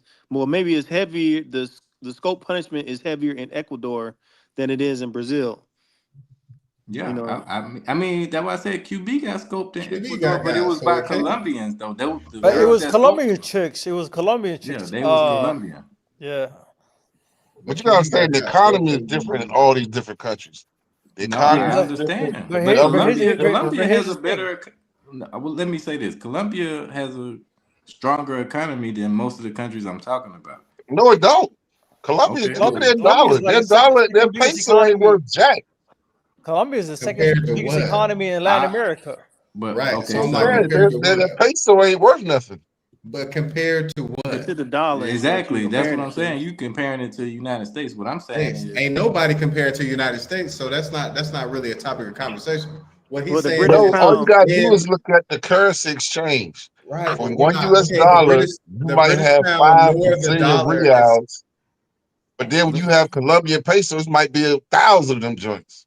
right. So it's there's a not gonna be, difference. but it's not gonna be not reals to COP. It's not gonna be that. But if we're obviously taking the pound and the dollar off the table because we're obviously the better economies on the planet. So what he's saying is throughout South America, Colombia has what, if not the best, probably the second best economy in South America. Yeah. Nah, bro, no. I mean, why do you say Hey, that? Like, listen, okay, listen. so When like Lima, like Peru is stronger. The dollar is stronger in Lima, Who but do you think's better? I mean, who you saying is better than Colombia? Paraguay is the cheapest country in the Americas. listen, No, I Look at the oh, mean, I currency know this. I know exchange, this. bro. When I went to Cartagena one time, and I had about $200 in Dominican pesos, and I wanted to exchange it to Colombia, and they wouldn't take it. Oh no, they're not Why taking would they? Dominican Why, pesos. if you I come to have no America with clue to this Dominican day. money, what would you? But listen to what you're saying. If you try to give me Dominican money, I'm not going to take it. Like, what are you talking about? That's not, yeah, Dominican pesos. They don't take that. Nah. But They don't. what I'm They saying, what don't. I'm telling you guys is the Colombian peso is worth double the amount of the Paraguayan Guarani. You know what I'm saying? Like, it's half the price of Colombia, but you might have to pay a couple hundred extra to get there. But it's a lot of places to go. It's Vietnam super cheap. Thailand, you can go anywhere. Philippines, Get a Rona great in the Philippines. Hold on. You Hold might on. get it. How about Listen. You might get a great exchange rate, but how much does the shit cost when you got to buy something? facts? Yeah, Uh-huh. it goes along with that though. I It mean, But how definitely come goes along with nobody in this let me space ask. talking about going to Montreal, Canada? Nobody talking yeah, about going to Vancouver. I true. mean, I've Why never would seen you? What anybody in is this space there? talking about. Oh, What is what you there? talking about? What are we Oh, talking about? I've been on the panels before. Montreal was one of my favorite trips I ever took, bro. It's like it was just something different. A lot of guys think that Yeah, Canada is different. A lot of guys think that Canada is pretty much the same as you. Nah, Canada is a bit different. People are Yep. much friendlier, very much friendlier, very safe. Montreal is different. Montreal is dope. So Montreal is like the only North American cities that I've been to that remind me of me going to Europe. Like yes, it has a European vibe. Like Toronto is pretty much like the New York City. It's diverse like New York City. It's the same as New York City. But Montreal was just something different that I've never experienced. So it was pretty dope. A lot of guys in the space don't even talk about going to Canada. and you know what, And, Buck? and You're Canada right. is like if you live in New York, that's literally an hour away. If you live in the Midwest, that's like 2 hours away. Buck, you know what's so funny is that what you're saying is so right because I remember. You remember when Razor went to Amsterdam? Yeah. And Razor for a while wasn't traveling. I was like, man, why don't you go up to Canada? I mean, you right there, like Montreal. I mean, you right there at Canada. But everybody, I had to tell you the truth, bro. But here's the Everybody funny can't part. go to The funny Canada. part is Everybody this. can't go to Hold on one Canada. second. Hold on one second. What is funny is this: is that the space seems to always gravitate to the tricking places all over. It was like Latin America. But It's like, everybody bro, can't go to we got- Canada, bro. I'm trying to tell you. Because Canada check your record. They check your criminal record, bro. They check what you have on the record. Wait. Are you They check assuming that. Wait. Are you assuming everybody got a record? No, I'm just saying, because I know people that tried to go to Canada, they couldn't go in and they had a DUI, or they check all that, bro. They check what you got, DUI. I don't have no problems at the border. They do. I just don't have no If you interest got a in that. felony, here's the thing. If you got a felony, No, you don't have to have a felony, bro. You don't have to have a felony. They check sure your about criminal record. Because I tried to cross the border. And then I had a misdemeanor. And they pulled that joint up. Oh my God. They pulled that joint up. Hey, this is what I can say for that. And he absolutely has to be correct.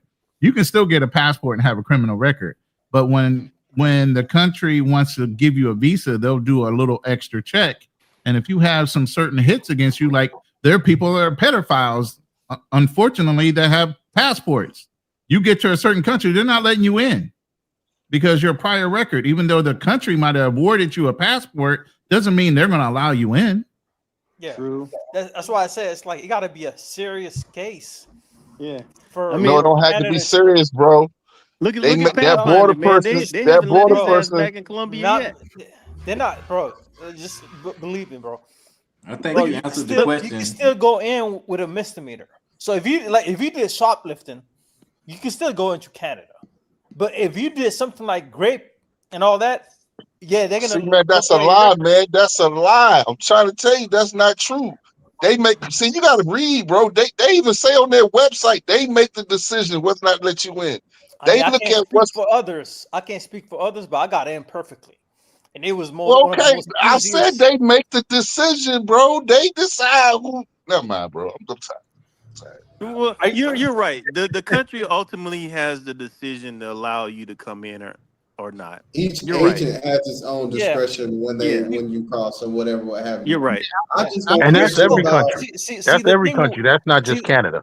Yeah, Listen, exactly. Alex- See, the Alex thing, makes we so focused on Latin America, we literally got a hidden gem north of us.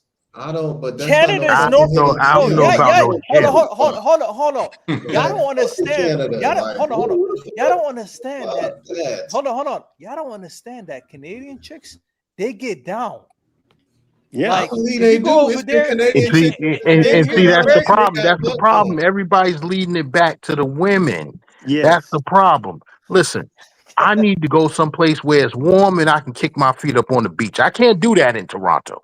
Wait, but you can do go it there during for- the summertime. I'm not saying you got to go there in the wintertime, because when I went to Montreal, I went there during August during the summertime, and when I went there, I went for the Jazz Fest.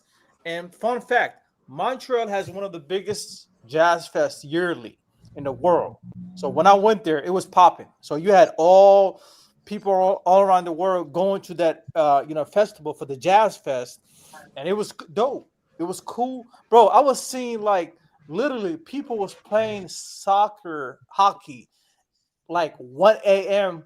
in the middle of the night, and it was just cool. I was walking in the dark Hey, alleys. Style King, People when say- the last time you went somewhere and you wanted to play soccer in the middle of the night? Nigga, what the No, fuck I'm is just this no. nigga talking about? I'm just saying what I observed. I'm just. I don't want to go nowhere and do that fucking thing. I'm just talking about the safety aspect, man. I already brought It's up about the playing women. soccer and shit all night. See, the thing is, when I brought up the women, people are saying, I'm just talking about the safety aspect. I'm just talking about the safety. Yeah, it's Montreal crazy. is safe. You don't have to worry about being drugged. You don't have to worry about being robbed and all that. It's No, like 'cause you we literally got a hidden gem. Soccer with other Guys, men and you're fucking- they're fucking each other's nuts and all this old gay ass God. shit. Nobody want to hear that shit.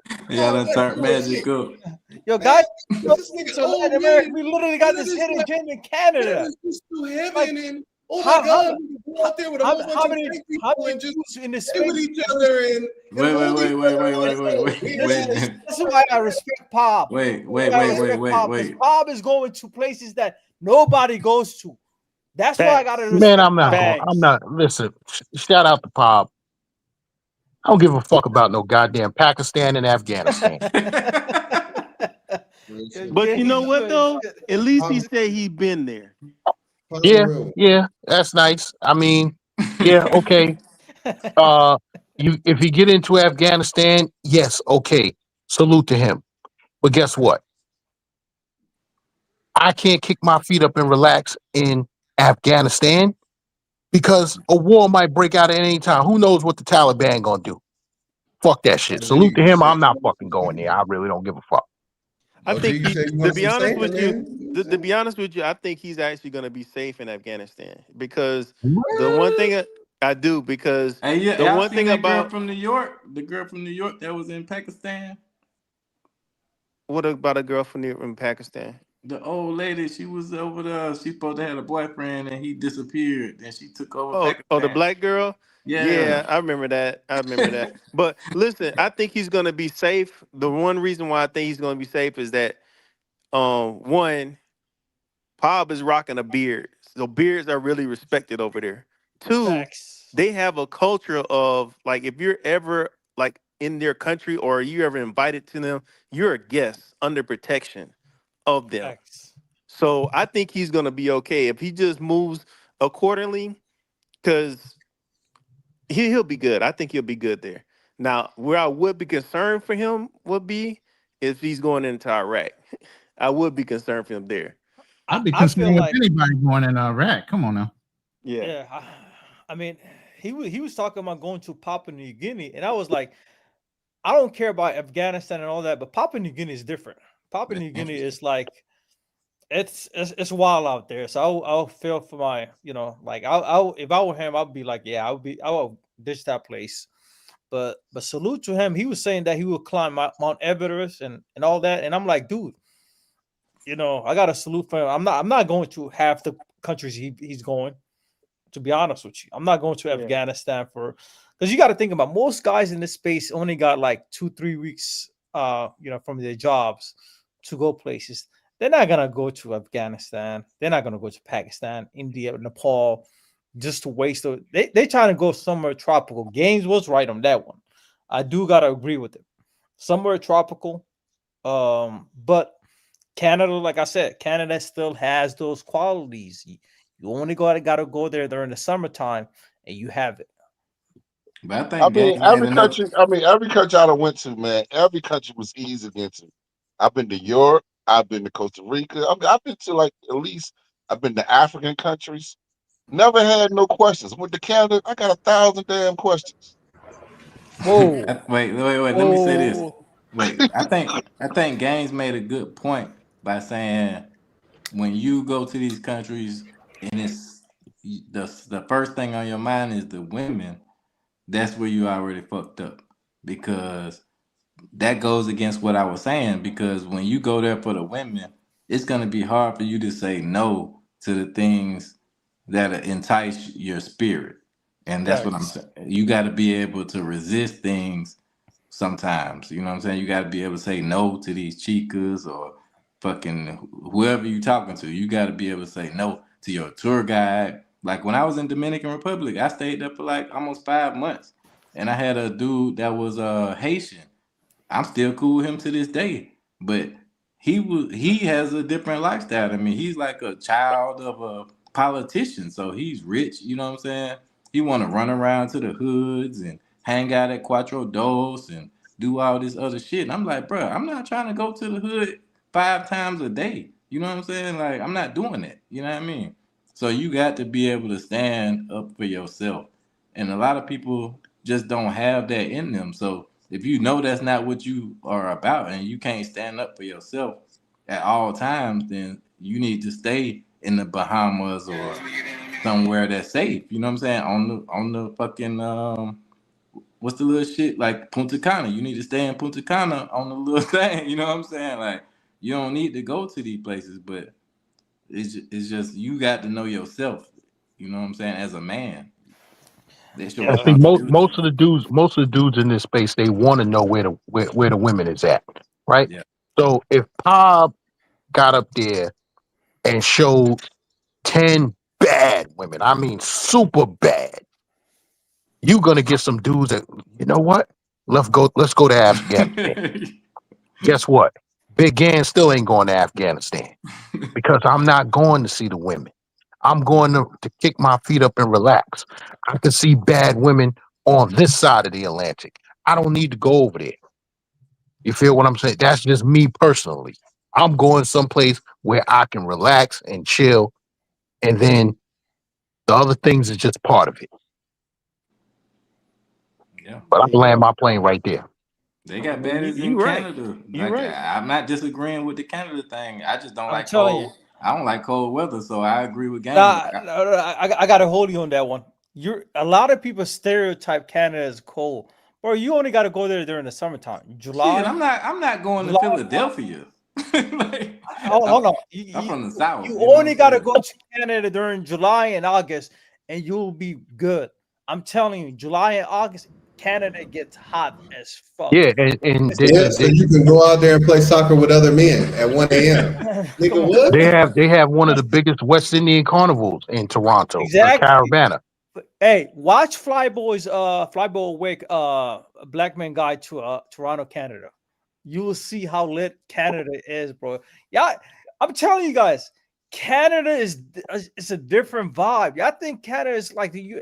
It's pretty much different, bro. People are super friendly. The food is healthier. The chicks are like very easier to talk to, man. The what? The tricks. The chicks. Oh. So it's like, here's the thing. They got the nightlife out there. They got everything, bro. It's like super safe out there, man. What y'all Yeah, think I'm gonna go about to China? Canada. I'm gonna go to Canada. Y'all I just see- gotta y'all give me a speak on lawyer. Canada. Y'all ain't I'm going gonna to go to China? Canada. Nah, I'm not going to Yeah, China. I heard man. China was lit. I ain't gonna lie. I heard good things about China. I heard China was lit. China's nice. I heard a lot of great things. I stayed in Hong Kong and Macau. I've been there. But Pigman said he's lived and he's gone to China like 35 different times. So You He was- know, I mean, it's certain things that you can't say, right? You can't say certain things in China, like freedom of speech and all that. You Doesn't can't exist say out certain there. things in Brazil, but ninjas going to Brazil like it's fucking Six Flags. But Yeah. China's on a whole different level. It's like they've been in religion and shit like that. Like, so it's like, you guys ever heard me mention a brother by the name of KD Wilson? Nah. He's got a YouTube channel. But KD Wilson, he's his brother that's in Japan. I've been following him for a while, and he's got like a video that got like 1 million hits. It was basically like the dark secrets of Japanese women after midnight in Tokyo after midnight or something like that. But anyways, what I was about to say is this brother, he's been out there in Japan for a minute, and he is actually, this is one thing I've questioned for a lot of the guys that travel is like, he's one of the brothers now. He's buying a house in Japan. He's getting one of the houses renovated. He bought it for $38,000, and he's Yeah. like, "Yo, wow. yeah." If no, you look they're at his channel, giving properties away in Japan because there's a lot of ghost towns. Because a Yeah. lot of the kids grew up and they moved to the bigger cities and their parents are dying off. So they Yeah. have a lot of senior citizens that are aging out and not enough kids to replace. So they're damn near giving out Facts. property for you to Yeah. move out. and you Shout know out- that's the shout out one to thing my I've brother been trying to. D4L Fabo. He always in Japan. Yeah, that's what I've been trying to figure, man. You know, like I've said this on many other panels, even just looking at this travel movement, the women in many cases are doing a lot better than the men in this movement. The women are moving places, they're buying places abroad. Facts. The men are I like, wouldn't go that far though. I wouldn't Nah, I they wouldn't doing say that, better. bro. No, I I wouldn't agree. say that. I we'll agree do this with then. you. Nah, I bro, I agree. can't give you here's that. a Hey, let test. him finish. Here's a Let him test finish his for point. you. Let him Here's finish a his point. test I for just you. wanted to say that. Here's a test for you. Go to CNBC stories. There are all these travel stories, and the majority of those CNBC travel stories, you'll see them on YouTube. They're all black women. Most of them are mostly black women. No Yeah, joke. We're not gonna uplift the propaganda. Her name is Sunday Love, and she now has 2 properties in Japan. Yeah, I know. I a mean, chick there that was got there was a Japan. sister that went to South Korea. She got married to this Korean dude, and she opened up her own business and bought a couple of properties out there.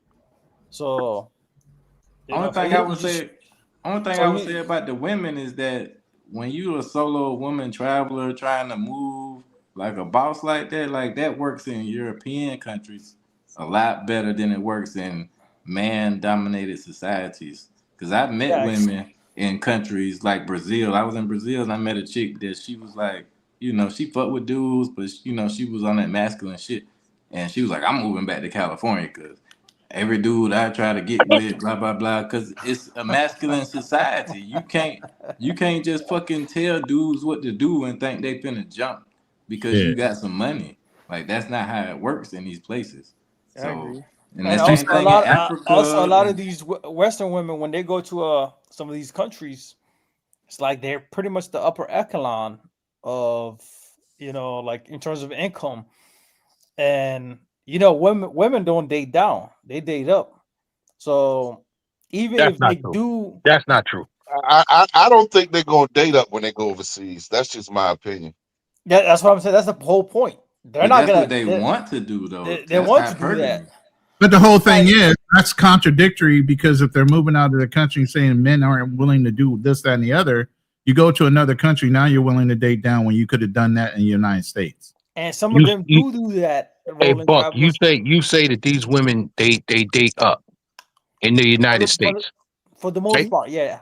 For the most part. For the most part. No, they Most Now part check got it. exceptions. Now check it. Check it. They'll let a high 6-figure dude take them on dates and all of that. Take them to Windows of the World, Peter Luger's, all of that high class shit, right?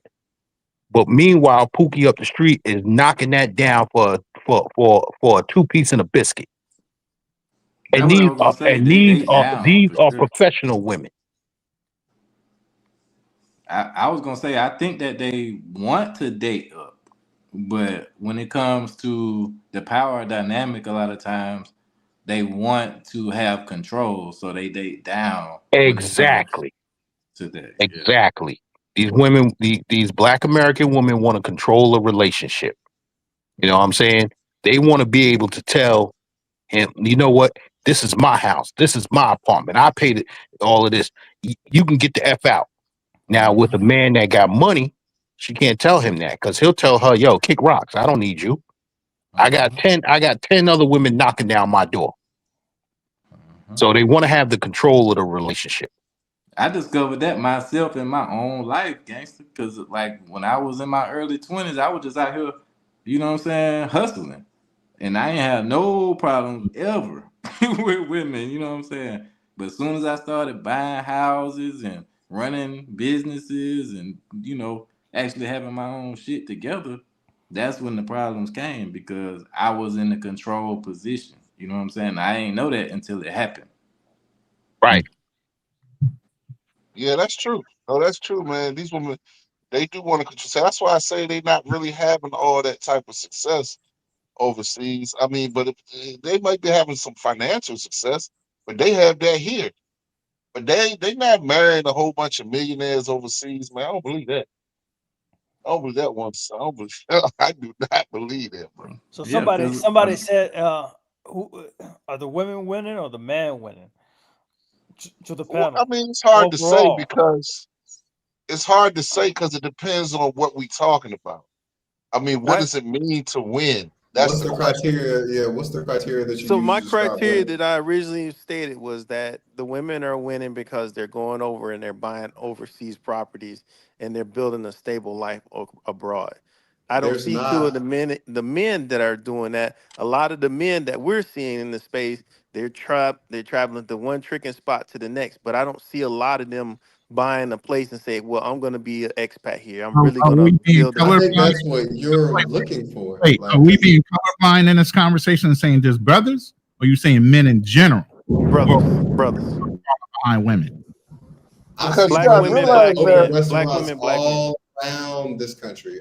This country meaning Colombia. So I see men that have settled down. That That have, are expats. Yeah, it's not popular though. The popular guys are crash outs. Right. That's what you see. That's what he's saying. I don't see XYZ. Well, No, these are not what I being made what to I be told popular. you was that I'm viewing everything from the spectrum of what I'm watching on CNBC. I didn't say anything about Well, I the crash mean, outs or but here we anybody go. like The a Jay CNBC, Rello like or that's like you skewed already. Like that's what But you that's what's deem as popular. success. That's Who you what's see on popular. that platform? How come nobody in this space talks about Cara Pierre? Cara Pierre. see, Cara yeah, Pierre. nobody knows who he is. Nobody knows. You see, Yeah, I know who he is. and this was toxic about this space is like Cara Pierre care is about doing who some Cara high Pierre level is. shit. It's He's the doing wrong some high level shit. This is He why goes to Italy. space He's right getting now. some Italian A lot passport. of guys are He's buying fixated. properties overseas. Yeah, Nobody knows about it. and It's crazy, man. and another group too. You guys want to know another group that like nobody talks about? Look up Our Rich Journey. If you don't know this couple, man, you're missing. Like they bought probably 4 or 5 properties in Portugal.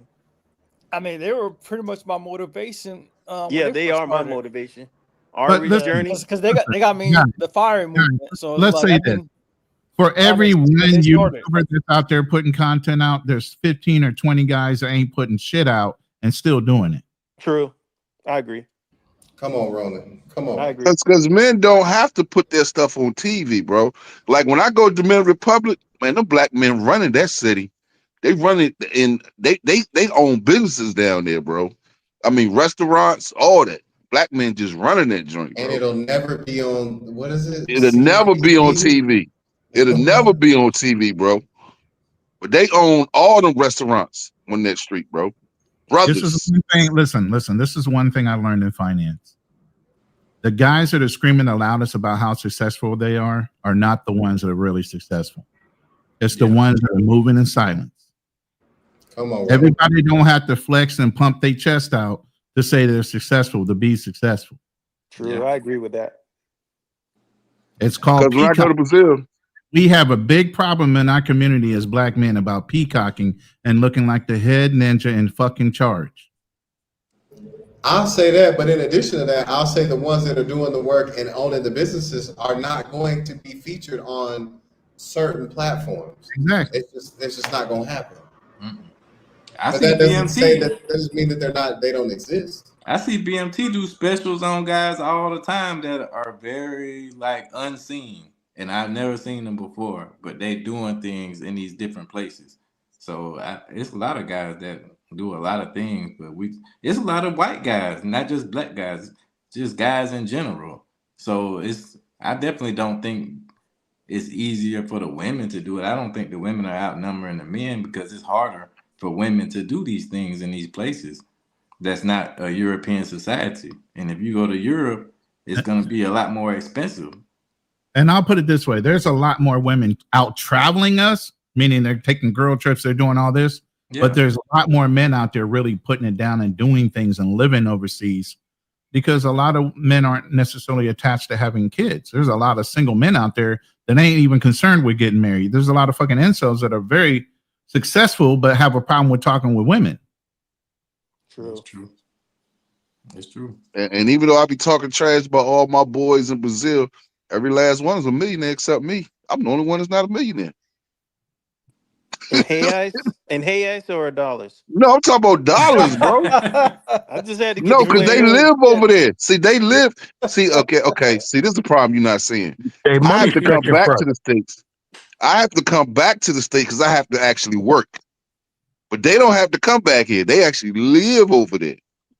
You see, they live over there. So they don't have to work. So when you're in a position you don't have to work, Hell, when you don't have to clock in.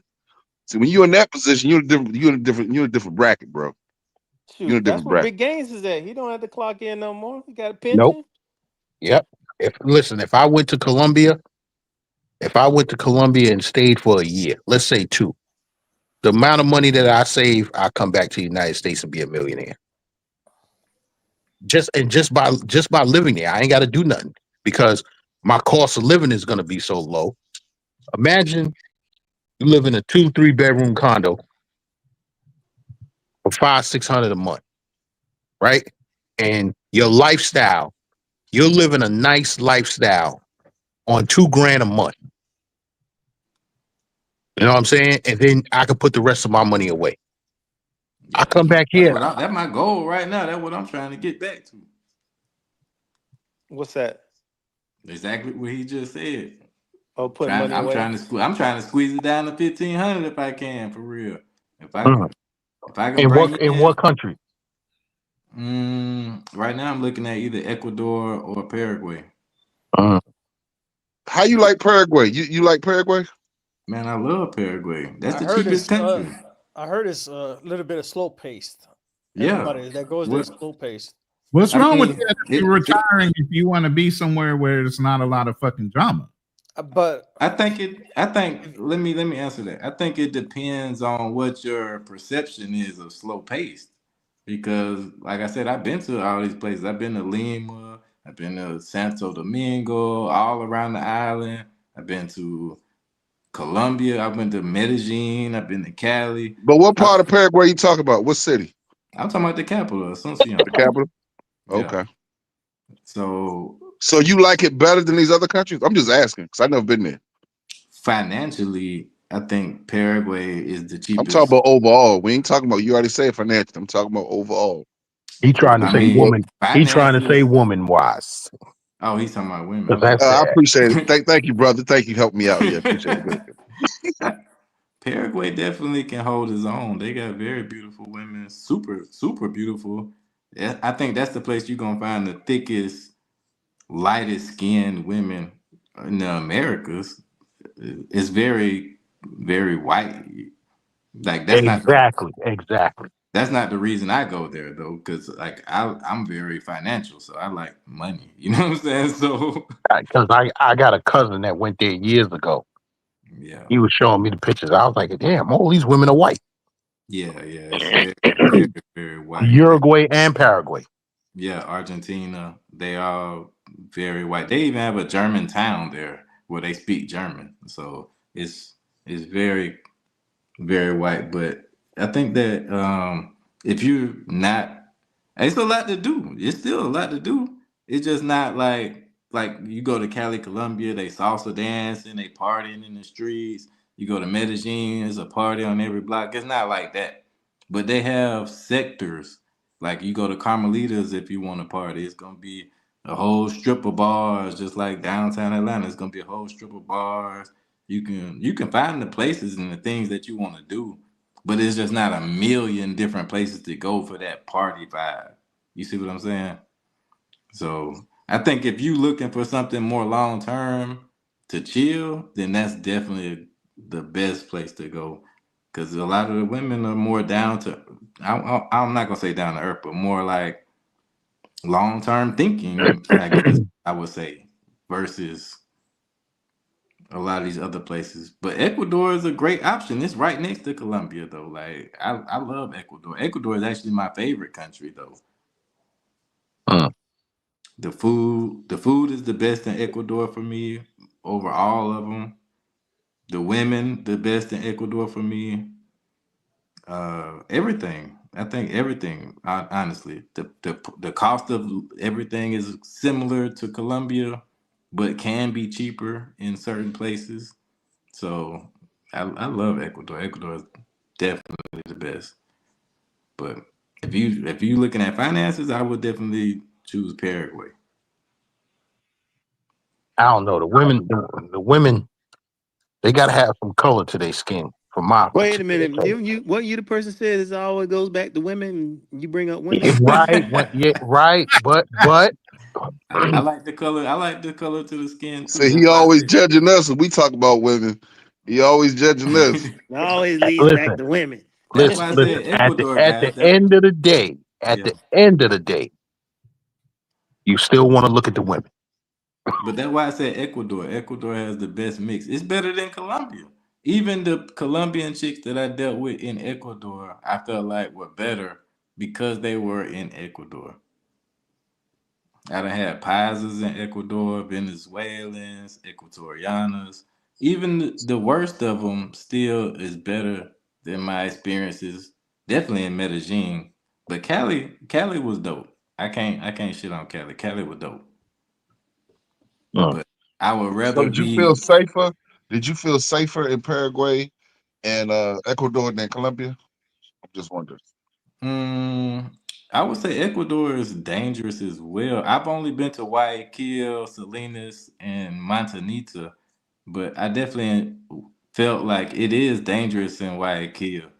The people move like the actual citizens move like it's more dangerous, but it's it's less tourism, so it's not like so when you go to like Medellin or maybe sometimes Bogota and places like that where they see Americans and they see Canadians and all that shit all the time, it's more of a focus on you as being a lick versus when you go to somewhere like Ecuador where it's not a lot of Americans, they're not gonna look at you as a lick. They're gonna look at you more like if you met somebody from fucking, you know what I'm saying, a place from Tanzania or something. You're gonna be like, what? You gonna want to actually learn from that person instead of trying to just hit a lick. You know what I'm saying?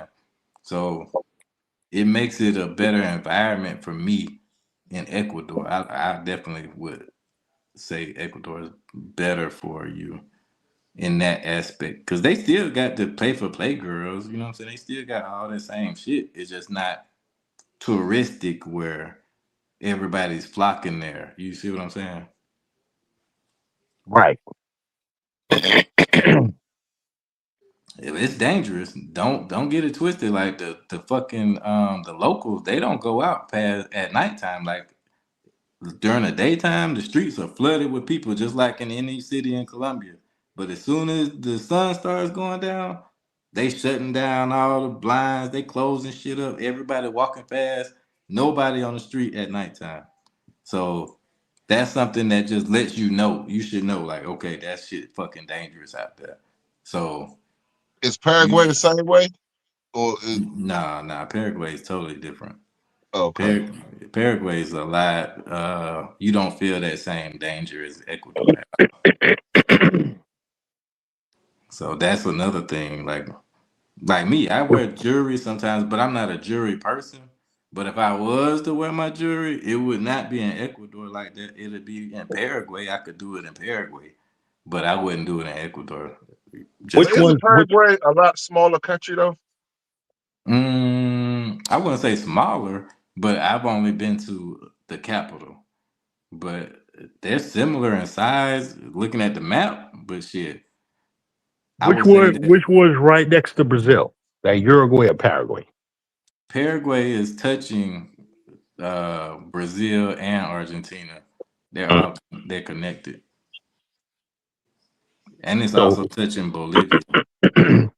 so, uh, do you have to take a? Can you drive from from over to Brazil from Paraguay? Yeah. That's a lot of people go. It's a national, like one of those national things that people go to look at. I can't remember what it's called.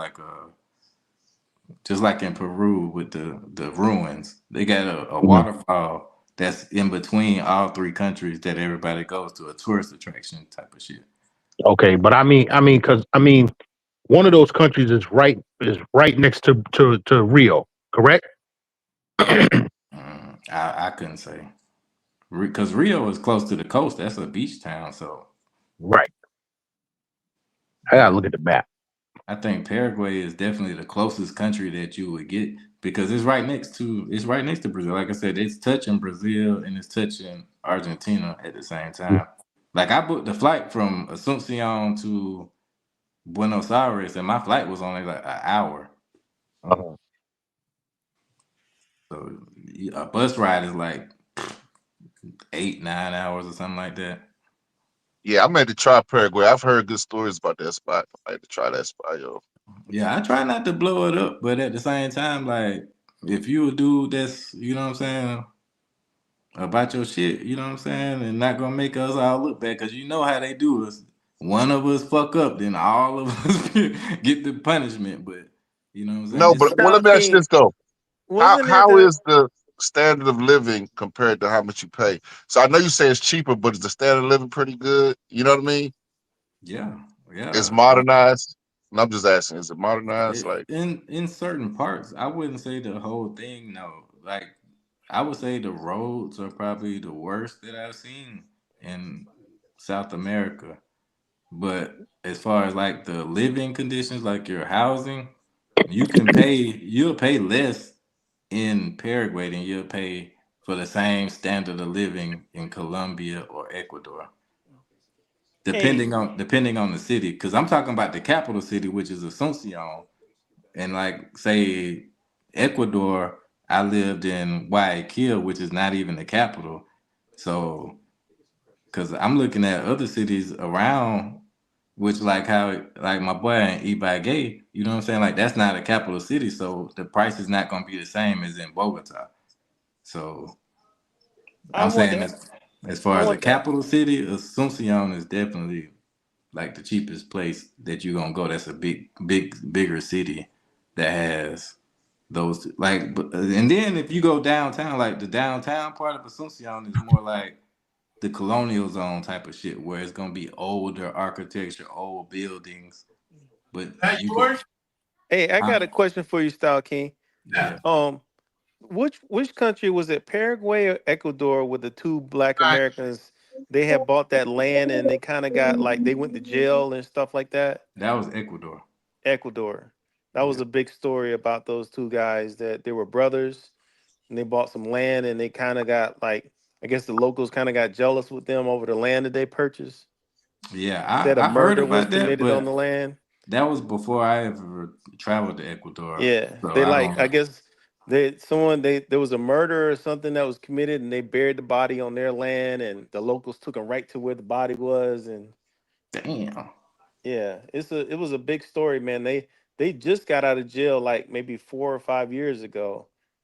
But that's I'll why I see if I was can saying find the that story. when you see how the locals move around in Ecuador, that lets you know that it's dangerous. Like I'm not telling you it's dangerous off of my personal experience. I'm telling you it's dangerous off of just my knowledge of cities and how people move. I'm looking at how the locals move. I've never had a problem. I've also been to the hood, which I'm not looking to go to the hood, but I've been to the hood with some of the people, and I haven't had any problems. But I know that it's still dangerous. You see what I'm saying?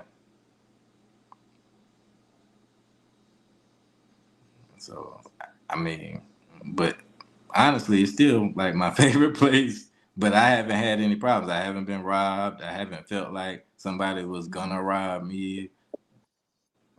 Never.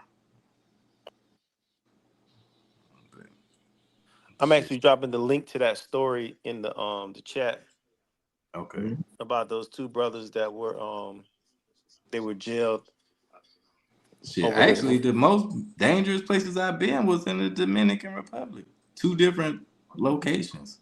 One place in Really? Boca Chica. Hell yeah, More dangerous than Medellin. yeah. Then where I've been Where were you in Boca Chica?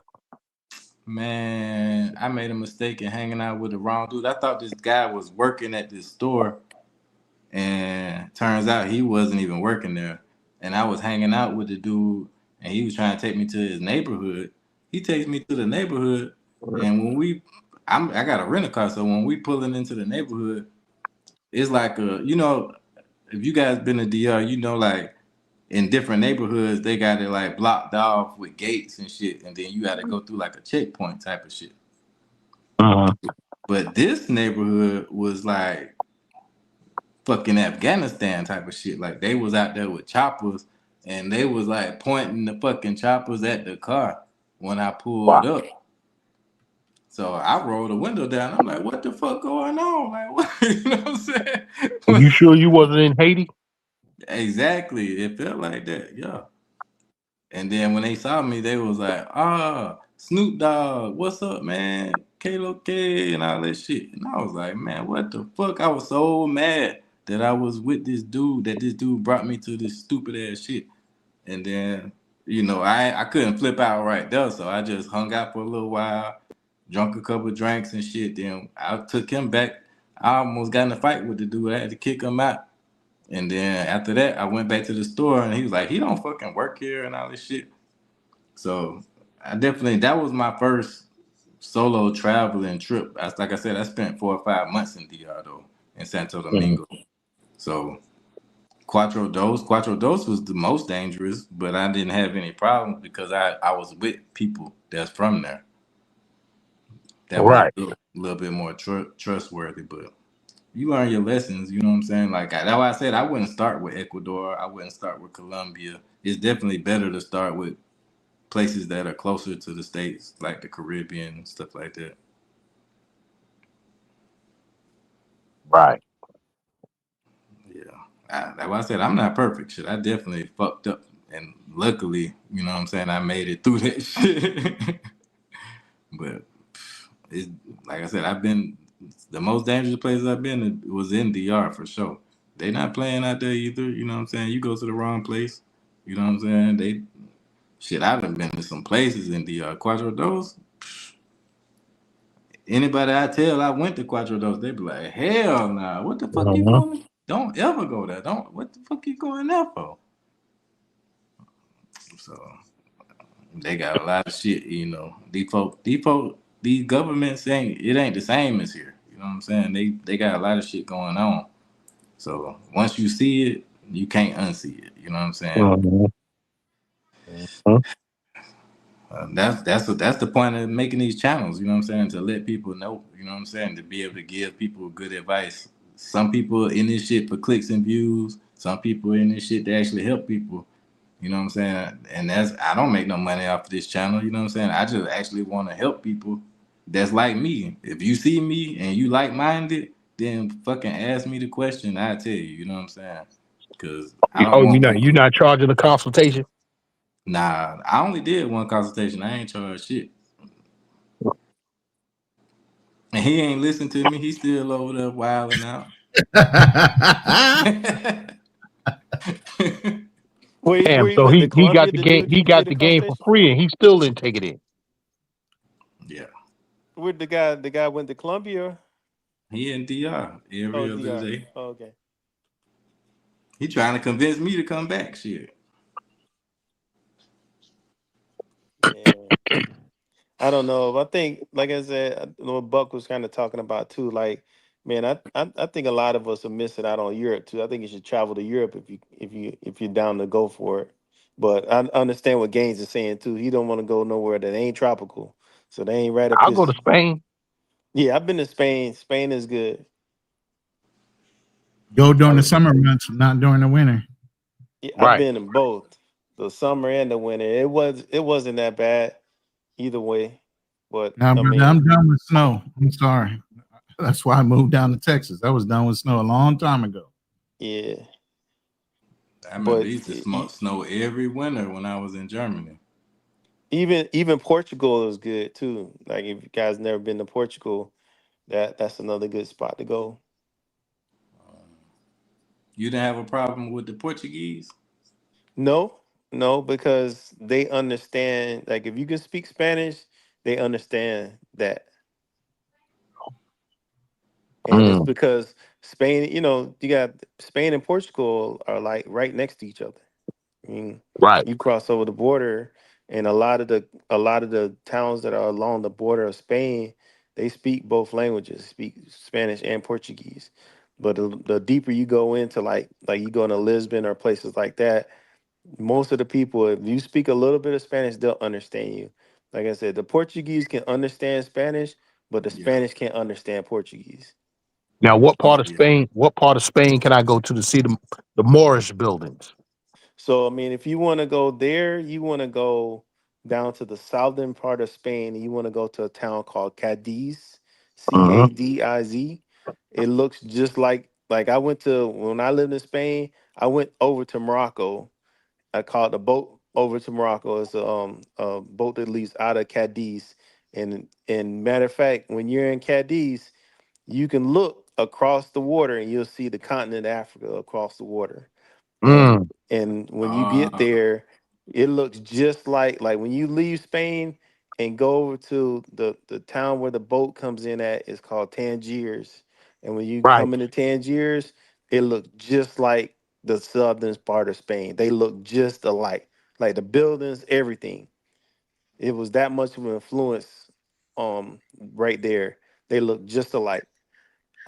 But Tangiers and places like that, they just the I don't know if you guys ever really I'm sure you have, but when you go to those countries where there's a lot of begging, man, you're like, damn, you know, every little thing, people trying to sell you a little bit of this, trying to do a little bit of that. But the dudes I was rolling with, man, we went further into Morocco, so we went into it's a town called Fez, Rabat, Yeah. and then we went into Marrakesh.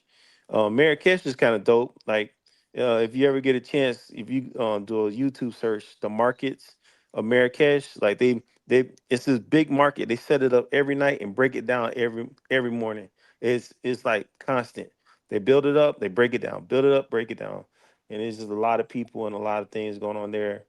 But it's dope. It's dope. You definitely want to have a tour guide there because like trying to go into their towns, like I don't know if you want to call it a town. What it's called is called a Medina, and it's just like all these catacorn. Like you gotta live there to know where you're going.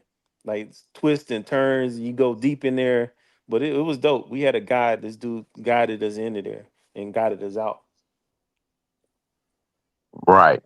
Yeah, but yeah, you'll like the southern part of Spain.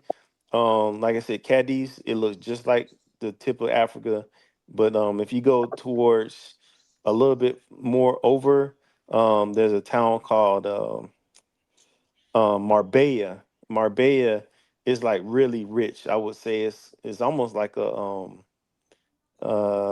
what is that town called in Swiss? I think it's in Switzerland. You know where they do the races at? Where is it called in Europe? Where they Monaco. race in the street? Monaco. Yeah, yeah. That's what Marbella is like, Monaco. So Hmm. there's a lot of yachts and stuff there, and a lot of Russians there. But you can just follow up the coastline and go to other places. But yeah, the spot you go through is Cadiz. Yeah, but I want to check that out. Do the people in that part of Spain do they have color to their skin? Yeah, they do. Hmm. You know who's a girl in, I think she's from around that area. Cristian Ronaldo, the Hmm. girl that he married, she's dark. She's from that, I think, that part of Spain. Hmm. Cristiano Ronaldo's, I think that's his wife now. But the girls in, I will tell you this, the girls in Morocco are beautiful. The Oh, ones I already the know. ones that I seen in the Medina that had, the hijab on, it just, and all you could see was their face. I was like, man, this girl, no makeup, was gorgeous. I was like, wow. Hmm. Yeah. Hmm. But these Yeah. dudes don't want to go there because they can't turn up. They can't. Well, Nah. excuse me, not turn up. They can't act up. Yeah. I The mean, if Muslim you country. No, you can't do that there. You definitely don't want to do that there. But if Hmm. you want to, I mean, if you want to get loose like that, they the same thing in Spain. They call casas, or actually they call them clubs. See, instead of casas, they call them clubs, and that's where the girls are at. Right. Right. But yeah, you can't turn up like that in Muslim country. You got to be No. No. very And respectful. you'll see none of these guys. You'll see none of these guys. These crash test dummies. You won't see them going. You won't see them going to any Muslim country. Uh, Nah, you Damn, definitely when did we won't. lose But like Magic? I said, Morocco is cool, man. It's worth the try. You should try it, especially Oh, Marrakesh.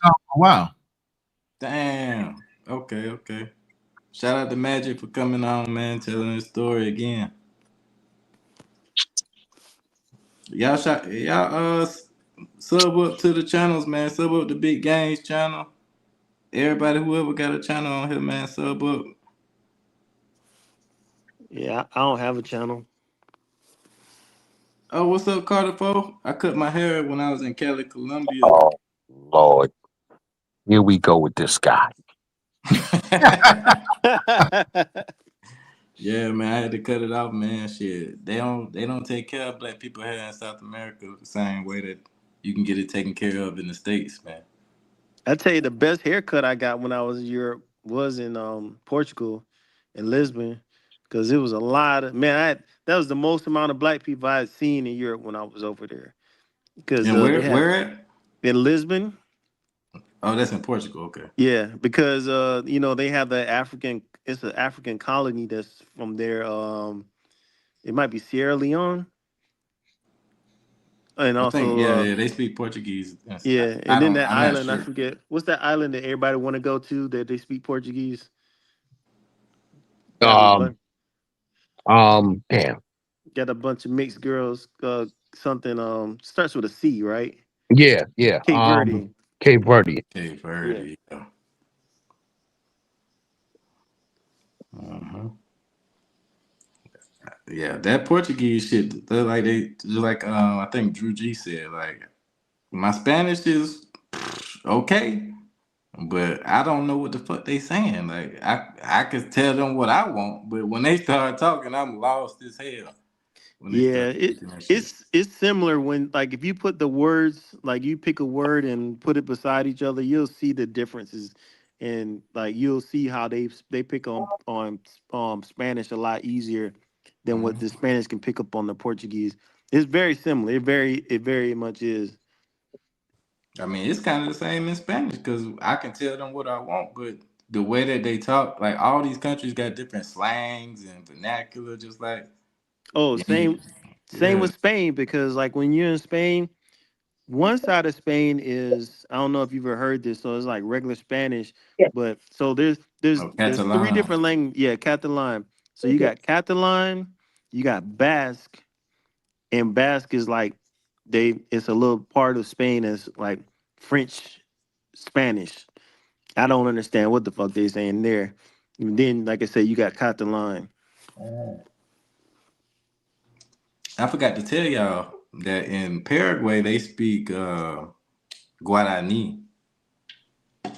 So they speak Spanish, Guarani, and apparently they speak Catalan. I didn't know that. So a lot of time, I forgot what it's called. They speak a mixture of the languages too. So when somebody talking to you, that's why I'm saying like it's different in different places. Because when I went to Cali, I was in Paraguay for a month, and I got used to the way they talk. But then when I went to Cali, Colombia, I stayed there for 2 months, and then I went back to Paraguay, and I was lost. I'm telling you, because it's so different. Like Colombia might have some of the clearest Spanish. But when I went back to Paraguay and they was mixing the words together and mashing it up. Yeah. Because that, like the regular Spanish, let's say for example, they'll like nosotros is like we, but in Catalan it may be vosotros with a V, like as in Victor, vosotros or voice or something like that. So it'll trip you up. You're like, man, what the heck are they talking about? Yeah. But I think the longer you stay in a place, it'll catch on. So just like somebody said earlier, that it's a lot of guys that are working these jobs where they can only take 2 weeks off or a month off and stuff like that. So to me, that's a whole different section because you pretty much a weekend warrior when you only have that certain amount of time. So Yeah. those are two different sections of guys that are traveling. You see what I'm saying? Like Facts. I mean, you get as soon as you get boots on the ground, depending on where you're going and where you're leaving from, you could be losing a day or gaining a day of that vacation. And that's why I don't hold it against people. If they want to trick off, then that's fine. But I'm not there for that because I'm there for more long-term things like Ronan. You know what I'm saying? But if you only there, you only gonna be in the country for a week, maybe 2 weeks. Then it's a 19 to 20 hour flight to get here, and then you're already ahead 12 hours from where you left. If you're talking about East Coast time, you're 15 hours ahead of West Coast. like I said, I don't hold it against you. If you only there for a week, you can't have no real relationship with nobody. So if you got to get your rocks off, then that's on you. So it is. All right, fellas, I'm gonna jump off. All right, man. You know what I'm saying? I gotta get up in the morning. So Man, salute thank you to for coming everybody. Bro, through, you bro. ain't gotta go to work in the morning, All right, man. gang. Yes, I do gotta go to work. Salud. My work is at the gym. Oh, okay. Yeah, so y'all hit the like button, subscribe to everybody's channel. Make sure you do legs day. Nah, we ain't doing. Yo, listen, we not doing leg day until I shed this last 15 pounds, which is being stubborn. It doesn't want to go. Yeah, brother, you lost a lot of weight though, man. Shout out to you. You lost a hell of a lot of weight. Thank you. But yo, salute to everybody. You know what I'm saying? Everybody that's watching, y'all hit the like button and subscribe to these brothers' channels. You know what I'm saying? It's Big Gans Against the Lifestyle. Yo, I'm out. Peace. Carter 4 has a question. He says, if you fellas had to expat somewhere in the world, where would it be? Well, we know your answer right now. I mean, the only country I lived in is Spain. I'd go back there. Okay. Yeah. I mean, I like Philippines, but if I had a choice, if I really wanted to go somewhere in expat, I would go to Australia or New Zealand. Yeah. New Zealand, that's an interesting one. Yeah, Why? beautiful country. Beautiful country. Period. Okay. The But people another one speak too, like I you love know. the UK too. The United Kingdom, England is one of my other countries I stay. I mean, I lived there for a little bit, so England will be the other one. You lived in England? Yeah. Okay.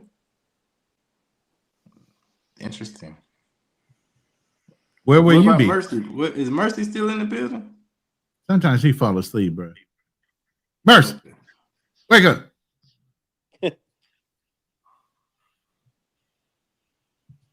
Yeah, I don't know if you've ever T-Mac, been to T-Mac said England. he been in England's dope. Colombia for 4 years. Oh yeah. No, Oh yeah, Alex, T-Mac is a veteran. Yeah, he is a veteran of Colombia. I just chose this because of my girl was here.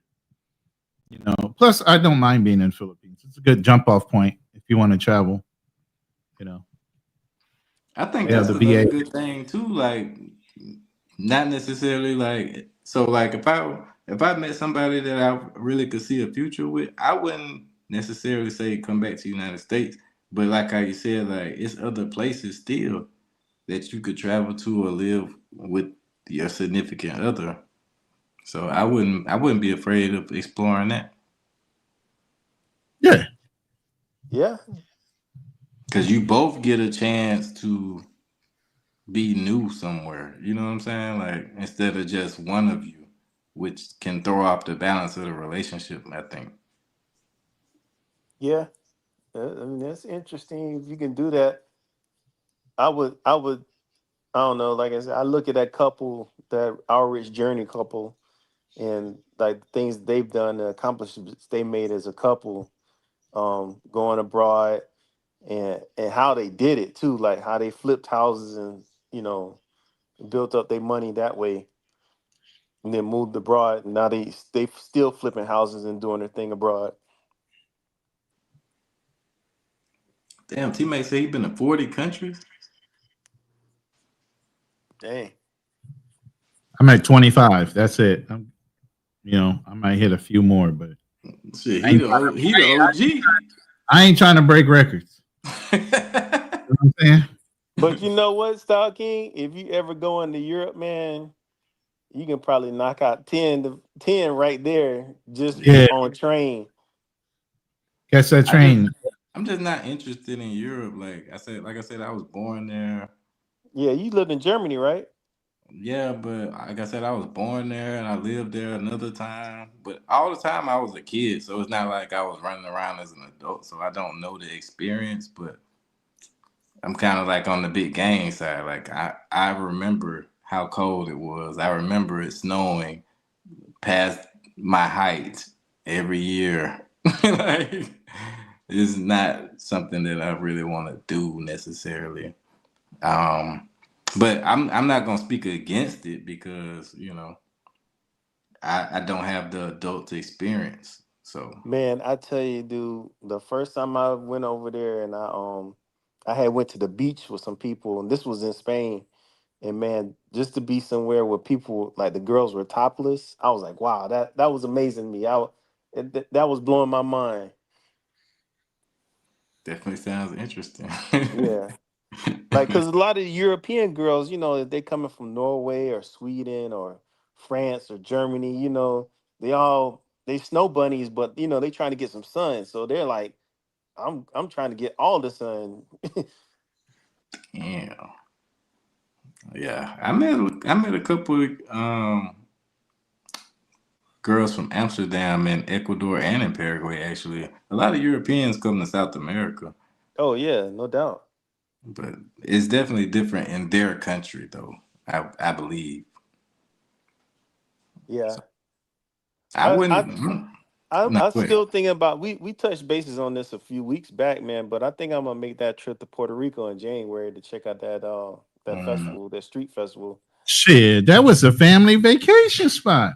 Yeah, you That's telling us that. That's my first episode of ever learning how to swim. My mom threw me in a fucking pool in Puerto Rico.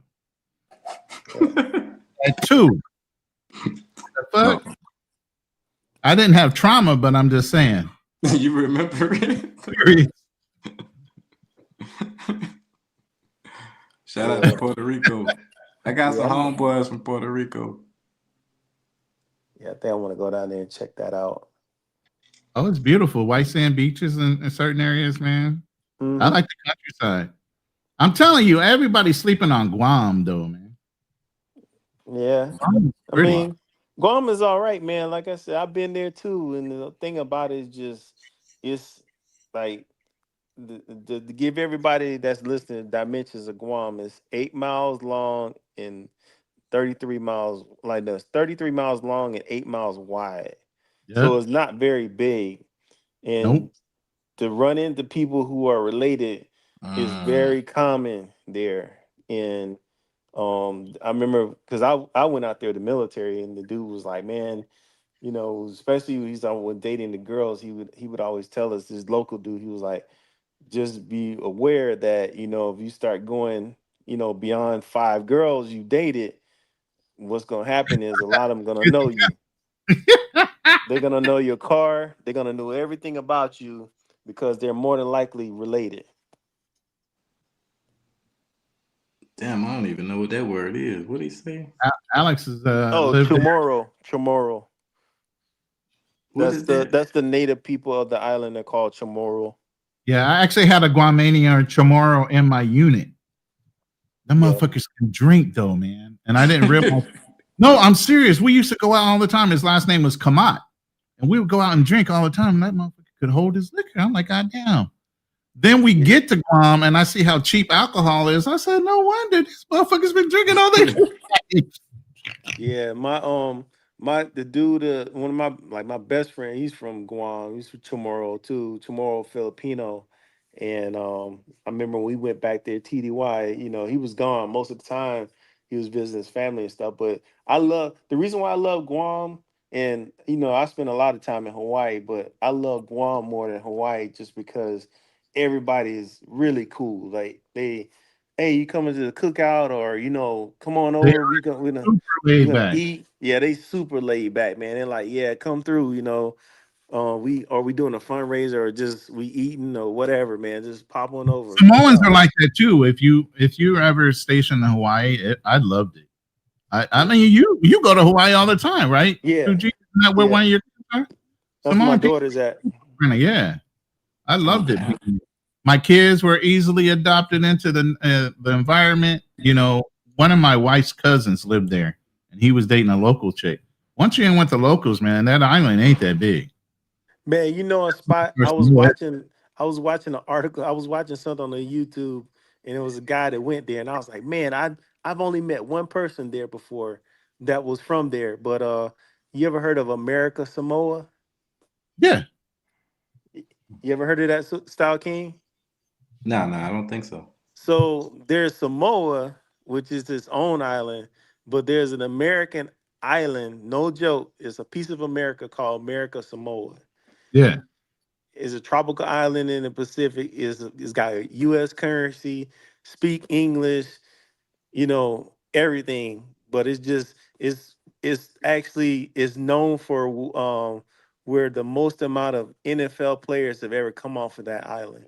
Big Samoan linemen. Oh yeah. Just America Samoa. Troy If it Polamalu type shit. New Zealand, the Maoris, and the Samoans. If it ain't football, it's fucking rugby. Yeah. Because they're just fucking big and fast. Yeah. Or the Tongans. Is Tongans Yeah, and Samoans. yeah. I heard of them. Have y'all ever heard of anybody from Dominica? I never heard of nobody from. I've never met anybody from Dominica. Dominica But or I've Dominica? seen some travel Dominica or channel Dominica? stuff in Dominica, and they made me want to go there and visit it. That's what I'm talking about, bro. Not Dominican Republic, but Dominica. Yeah. It's in the Caribbean. I met a guy in Paraguay that was from Dominica. We was the only two black people in the restaurant / bar, and the waiter kept trying to take my shit to him, and he was like, "Fuck it, I guess introduce myself." But you know they speak English there too. I didn't know that.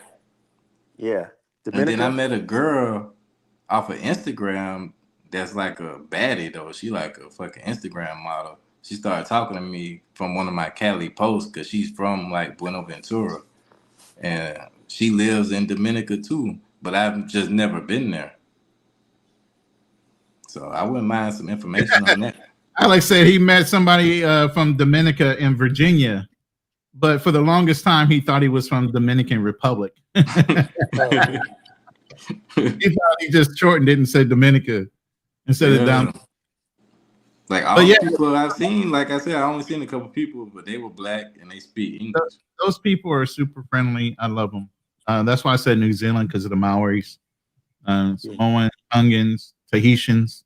And Tahitians, I believe, are dark skinned with curly hair. The really dark ones are actually Fijians. If you go to Fiji, Fiji, Thank you. Fiji, they dark. I remember I was on a plane in Hawaii coming, and I was talking to this dude, and I was like, "Hey, what's up, brother?" And he was like, "Oh, I'm not black, man." You know, I was like, "Oh, man," you know, he had a fade and everything. I was like, I thought he was a brother. I was like, we just started kicking in and talking. That's why I got my the best haircut I got in South America was in Ecuador. Ecuador has a big black population that people really, a lot of South Americans know, but I don't think North Americans know this. That's why I said I hung out in a lot of places. I made some songs, some rap songs down there. I saw you in the booth down there. You filmed one on a live or something. Yeah. Ecuador got it all, man. Man, what you call it put me on to something the other night, and I was like, man, I might have to start doing this. The other Ronin, I think I was telling you, Ronin, about this. Yeah, because he was like, he used this music app, or it's an AI music app called Sono. Yeah, that's how I made my theme song. Yeah, you can the create song your own music that's not copyrighted with the AI. Yeah, I used Suno to make my my theme song for my channel. Yeah, and so many other songs. So yeah, you just tell it what topic you wanted to. You own the copyright. The technicality that people are suing for with Suno is once you stop paying for the the subscription, they re-own the rights on your shit. Oh damn! So you gotta forever pay your membership for that fucking thing. You don't own the master. Oh damn! Okay. You're renting the master, even though it's your creation. Wow! Welcome to the music industry, guys. I know, right? It's about to be run by AI. My lyrics and everything else, but they get paid off of it too. Hey, music industry is dirty, man. All these industries are dirty. They ran by billionaires. I just do the AI videos, make some money. I'll be good. Just a little side pocket money, you know. As long as you can make the money, while you make it. Shit, a couple grand a video for a couple weeks work. I'm good. Well, you know, like Ronin was talking about, man. He said he did a like, say for instance, he'll do an AI music station. One might be rap, it might be jazz, and make a YouTube station off of AI music. Oh wow! And he said that was one of his ways that he was making income living in Dominican Republic. Was that, you know, just the views off of people listening to his music. It was just, and he said it was just AI music. That was it. He might do a country station, you know, whatever, and let the AI make the music. Yeah, I like Ronin though. I said he was like one of the first people that I really started watching before I started traveling, to actually motivated me to travel. Yeah, that dude funny, man. Kalo Cake. Yeah. But once I actually went to Dominican Republic and lived there for I knew about him. Listen, I knew about him ever since I started my channel because we have a similar name. And I said, I was punching in similarities of names and his name came up. I'm like, okay, he's Ronin the Wandering Traveler. I said, cool, I'm just Ronin Travelers. I'm good. Then he shortened his name and says Ronin the Traveler. I'm like, God damn it. Now confused to do. But he's cool dude. Cool I mean, it happens though. Look at BMT. It's 2 different BMTs. Huh? I said that shit happens. Look at BMT. Yeah. Yeah, for all I know, we might be related because he's from down south around Louisiana too. Yeah. BMT? No, Ronan. Oh, Ron. Ron- Yeah, he is. He is. Yeah. He certainly is. I think that's what made me kind of like his channel so much because he sound like somebody that I would know. You know what I'm saying? Which kind of gave me more of a spirit to get in the game because it's not a lot of. It wasn't at the time. It wasn't a lot of guys from the South that was doing their thing like that. So But now, shoot, man, now it's a bunch of dudes from Atlanta out traveling. Like, yeah, I think it was, what's the brother named Shu or Shu? yeah, I know you're talking about. Yep, yeah, Yeah, he be in Asia. Yeah, he be all up in Asia.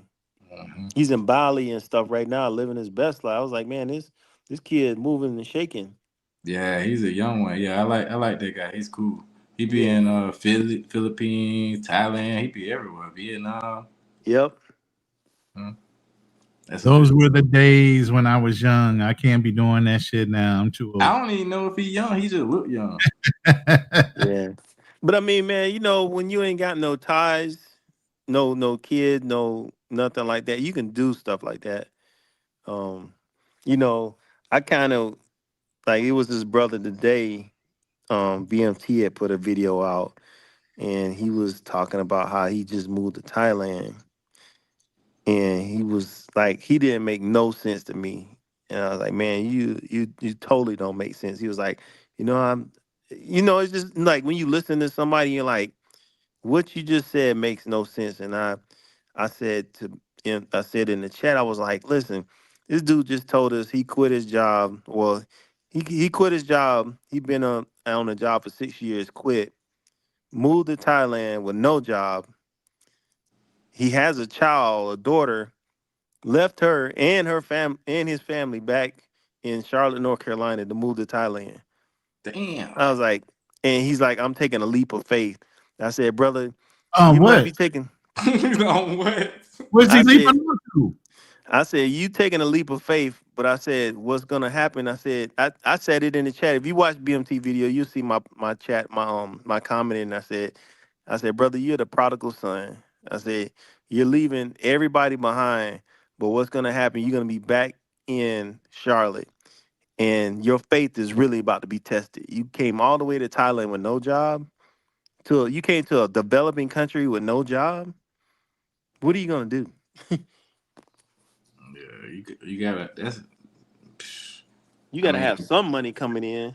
Unless he was planning on trying to do some online work, but you can't work in the country. But you can't even plan on that. You gotta have that set up before you leave. You gotta have that set up before you get I mean, out most smart people would do that. Yeah. Dummies out there too. What was that?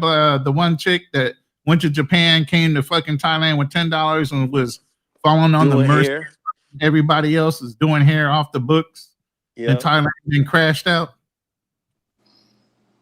Man, That's what I don't understand. Like you said, you got to come out there with something and then Build on it. Yeah, build on it from there. But don't come out there with nothing and like, well, I'll just work at the bar. Man, you getting paid in pesos and you get paid in baht. You ain't making no money. Yeah. But that's a whole nother visa. You can't come and work in the country without applying for coming in to work under that work visa. Yeah. You coming in as a tourist trying to work, that's a no-go. And that's what I was saying at the beginning of the stream. Like, that's why I say, like, what's your motivation? Because you got to know, you got to be planned for what's going to happen. Because what you do today is going to affect 5 years from now. And I'm being Jay Rillo, being the crash out dummy, falling on the will of the people and begging them for money. Don't do that. Yeah. Man, man, I'll tell you, one of the dudes I have one of the utmost respect for, just because the way I listen to how he talk and just think about stuff outside of the box that people don't think about, because he's seen it all. I think he's seen every scenario is like sunshine shoulders, man. If you listen to him, that dude, man, he think outside of the box and he be like, well, have you ever thought about this? You don't have insurance and you moving your old ass out here. And like, I mean, some of the stuff, like he just kicking to everybody. And I don't think they listen to him, but man, he drops a lot of jewels in his his lives and any of his videos he puts out. I never seen him do a live, but I know I watch a lot of his videos though. He's good. I think he slowed down on his lives now because he finally got his Social Security, so he don't really need that live money like he was doing before. That's what he was saying. Like he just started drawing Social Security now. I seen So the last video I seen. He came back to the United States. Yeah, he was doing some paperwork. Might have been for his Social Security, but I yeah, think he had to redo his visa or his. I'm sorry, I think he had to redo his passport. Stayed with his daughter for a while, and then Yep. came back out here to the Philippines. yeah, So yeah. he's back in the Philippines now. Oh yeah, Yep. oh yeah, he has a home here. Okay. He has a home here. His wife has a home in America. He left his Filipino wife in America and came back to the Philippines. Damn. Yeah, he got a girlfriend. But you know, man, a lot of the stuff he say, man, I mean, like I think about it, I'm like, man, you know, just it's just so real because it's the stuff that you don't think about. Like, you know, he talks about like he got kids back here in the States and you know, visiting them and seeing the things that they're going through and wanting to be there with them. But also it's like I got a daughter back in the Philippines who really needs me. She's 5 years old. You know, like that Push and pull of having yeah. family in different places. Yeah, yeah. But Simon Shoulders has a background in insurance, so Oh, I he think does. Yep. a lot of his money is out of the insurance game. That's the same business I came out of. Yep. So you have a Yes. lot of residuals when you have Yep. an insurance book, a business. Yep. You know, That He guy that I was always talking about in Cali, he does insurance. He was trying to put me on. I might look into that a little bit. yeah, because I got a lot of good shit going on though. Sunshine Shoulders was I think in all his videos he talks about, you know, that's the one thing men out there in the Philippines, they need to have insurance. And he said Yeah. he said we now have an insurance rep out here that can help you get health insurance. So Ronan, I know that used to be your ball ground. I mean, your game. Yeah, I'm doing retirement and financial planning, things like that. Mhm. I don't want to do the insurance anymore. I mean, it was a loss leader item anyway. It was something you did so that you could get access to people's life insurance, you know, help them with their retirement. It was something that you did to have access and gain trust with people, you know. Do you still get residual income from that? Yeah, I still have policies out there. But then here's the game. The game is every year you got to renew, right? Yeah. It's a year to year. So I lose people because when they renew, I can't renew them. I left my licenses alone. You know what I mean? So as they renew, they drop off my books and go on somebody else's. Okay. Interesting. Okay. Yeah. I mean, I've been looking for little side gigs. I haven't worked in shit 8 months. But insurance you can do remotely. You don't have to do it in the house. You know what I mean? You can do that work because I was working 5-7 different states all at the same time. I wasn't in all those states. There's some people that have licenses for every state in America. Yeah, yeah. You have to get that's their game.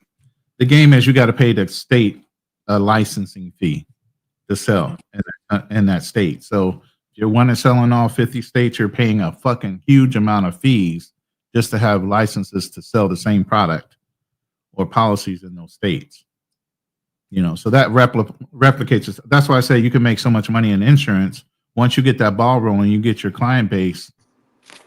Bruh. Yo, do you guys ever look at Fabulous Patia Media? Mm-mm. No. Yo, when you guys get off this live, pull up Fabulous Patia Media. And Fabulous Patia Media is basically just a news channel that tells what the news is going on in Thailand. And I'm looking at this story of this girl who got caught with these drugs. And they were like, the Thai government, you know, you don't want to go to jail in Thailand, especially if you know drugs. But it's saying, I was just listening to a little bit of it, and they said they would release her if she could come up with the sum of money of the street value of the drugs that she was selling. Oh, hell no. I was like, damn, that's fucked up. If you think Thailand jail is bad, Philippines is worse. Whew. They halfway don't feed you. You better have somebody come and take care of you. Yeah, I heard about that. Because they were talking about that dude Vitaly. Like this guy said he had bring on some food. I was like, wow. Because he was on all the steroids and everything else. He's working out. He's leaned down. He's not able to work out like he is. He's not being fed right. You know what I mean? Hmm. Yeah, check out that Fabulous Patia Media. It's from October 10th. It's a white girl too. She got caught with drugs. I was like, dang, that's messed up. And that's in Thailand. Yeah, it's a Thailand news media. It's a British agency that covers all this Thailand news media, and you see, and this is actually really good because when you watch this, you really see a lot of the crash outs from the Europeans, as opposed to, we always think, oh man, we going to Thailand and messing things up, but really this is the Europeans that are always on this channel crashing out. Yeah, I seen some Thailand. A girl from Thailand was a couple of videos where the people from Thailand was their biggest complaint was people from a certain country that I don't even want to mention because I don't want to get my channel banned. Yeah, I mean, Hey, I've fellas, heard about give it a I've go, heard E. about a lot. This dude said that they're coming from that one country that's having issues Yeah, with a yeah, war, and then yeah, another exactly. country Hey, I'm getting with ready to go the eat. My girl just got done cooking, so I'm gonna step down. If you guys are okay, still on, I'll jump back up when I'm done. Okay, man. Thank you yeah, for coming through, big bro. No problem, yeah, brother. and that other country where they run a lot of 7-Elevens. Yeah. Man, they was going in on them folks. I was Oh, like, no doubt. I was like, I saw dang. a video. I saw a video of one of them girls from that country. She was like showing her Star of David tattoo on her neck, and she was Yeah. talking shit to the Thai people, like super ghetto. I'm like, Yo, that's the dude. The dude that ran the hotel said those are his worst customers. And I was like, really? He was like, yeah, because he was explaining to the guy, he said, because they want everything for free. And I was like, I wow, I saw never that would have thought video. that. That's the media people. Yeah, yeah, Oh, I saw that video. Yeah, yeah, yeah. yeah. No, that's not Fabulous Patia Media. It was some other dude. We must have watched the same video because the dude said the hotel rooms are kind of like empty and they Mm-hmm. suffering in tourism. And like you said, he said it's too many people from the 7-Eleven stores and it's too many people from the Star country. Yeah, I was like, I couldn't believe it. But everybody going to Vietnam, which is heartbreaking because that's where I want to go. That's the Yeah, me first place too. I want to go. Shout I out want to to go. Unfriendly Stoic. He out there. He been doing this thing for about shit before I even went back to South America. So he been out there for about a year. Have you been following Pab? Nah. I Man, mean, I don't got nothing against him, but when I first started looking at his content, he was doing a lot of stuff that I just, you know, don't really fuck with. I yeah, mean, I'm not really like the clicks and views type of guy though. You know what I'm saying? Like he does a right. lot of stuff that's like more clicks and views, which is nothing wrong with that because he's trying to make money. You know what I'm saying? So Yeah, shout out to him. You know what I'm saying? Shout out to Pop, but it's not really my type of thing. He might be doing something that I might like though. You know what I'm saying? So yeah. I might. Like I said, he's doing a lot of traveling in what's that? They went to India, they went to Pakistan, or he's trying to get into Pakistan. He went to Now I was interested in this one place he just went to because I was like, man, I'd always seen that place on the Golden Child, Nepal. I heard that he went to Nepal when I was looking at Razor Ray the other night. Yeah, Nepal and because Mount Everest is The there. Golden Child, that's funny. I was like, what? The Golden Child? Yeah. You talking about Nepal. Eddie Murphy? Yeah. I want the knife, please. But that was a good movie back in the day, man. Shout out to Eddie Murphy. Yeah. And you know what, man? That Asian chick in that movie, man, was kind of like the first Asian chicks I ever liked, man, because she was Yeah. bad back Yeah, then. she was bad and she was nice. Yeah. Like chill, calm. Yeah. He definitely put Nepal on the map because I never heard of Nepal until Eddie Murphy made that movie. I never heard it either. I'm laughing just thinking about the movie. That's crazy. Yeah. NEPAL. Viva Nepal. But then when I've actually like looked at Nepal on like Airbnb because like that's one of the things I do. Like if I'm thinking about going to a place, I'll look at a couple videos, but then I go and look at the domiciles like Airbnb is where I gotta stay. Yeah. Yeah, just make sure. Like the one thing I saw that I just didn't like was the whole bathroom situation, the shower, because like you got to use a bucket to shower. I think It's so. tight. It's Yeah. tight. Yeah. So yeah, those little things, man. And I know me and Gans was talking about Morocco, man. I don't like those toilets in the floor, like the Turkish toilet. Oh yeah. I don't even know how that works. Man, you got to get good at doing that squat. Oh, the squat. Oh, Yeah, that's crazy. yeah, Nah, my knees fucked up. I played basketball, football, baseball, soccer. yeah, I can't- yeah. You got to get into doing that squat, man. I was like, damn. nah, my knees done already. I can't do it. Nah. Mm. I was in Salvador Bahia, and we went to like one of these restaurants where like it was like I don't know if it was Indian. I can't remember if it was Indian style or Chinese or whatever, but it was like everything was on the floor, and you had to sit like Indian style. Hmm. Man, I was struggling in that bitch. I was, yeah, Somebody I gonna was have the to only help you person to up. sit back like trying to lay up. Nah, I But can't. it's funny the cultural things like that. You like, man, you kind of rolling with the culture of where you at because I looked at Lord's videos and I don't know if you follow Lord or not, I know who you talking about. I don't think but I. Lord was in like Ethiopia. And I don't like how they eat with their hands a lot. Like, I'm like, Mm. damn, y'all don't want to use a fork. Like, cats be like grabbing the food and then putting it in their mouth and they leaning over the food to put it in their mouth. I was like, man, that's just too much for me, bro. Yeah, I think I remember seeing that on Austin Channel when I used to follow him. Like, I think like I could probably deal with people doing that, Yeah. but it would be everything else around that. Like, I remember him tripping out because they was all eating off the same plate. Like that would I wouldn't be able to do that. Like Yeah. we can't eat together and you eating with your hands. Yeah. Like, man, please, I hope you wash your hands, bro. I still probably couldn't do. I could watch you wash your hands, but you just Yeah. digging your hand in my food while I'm eating. Nah. I said the same thing. I was like, man, I'll be sick of it. And that's that was the whole joke with Pob and Keith going into India was like, man, y'all gonna eat for real?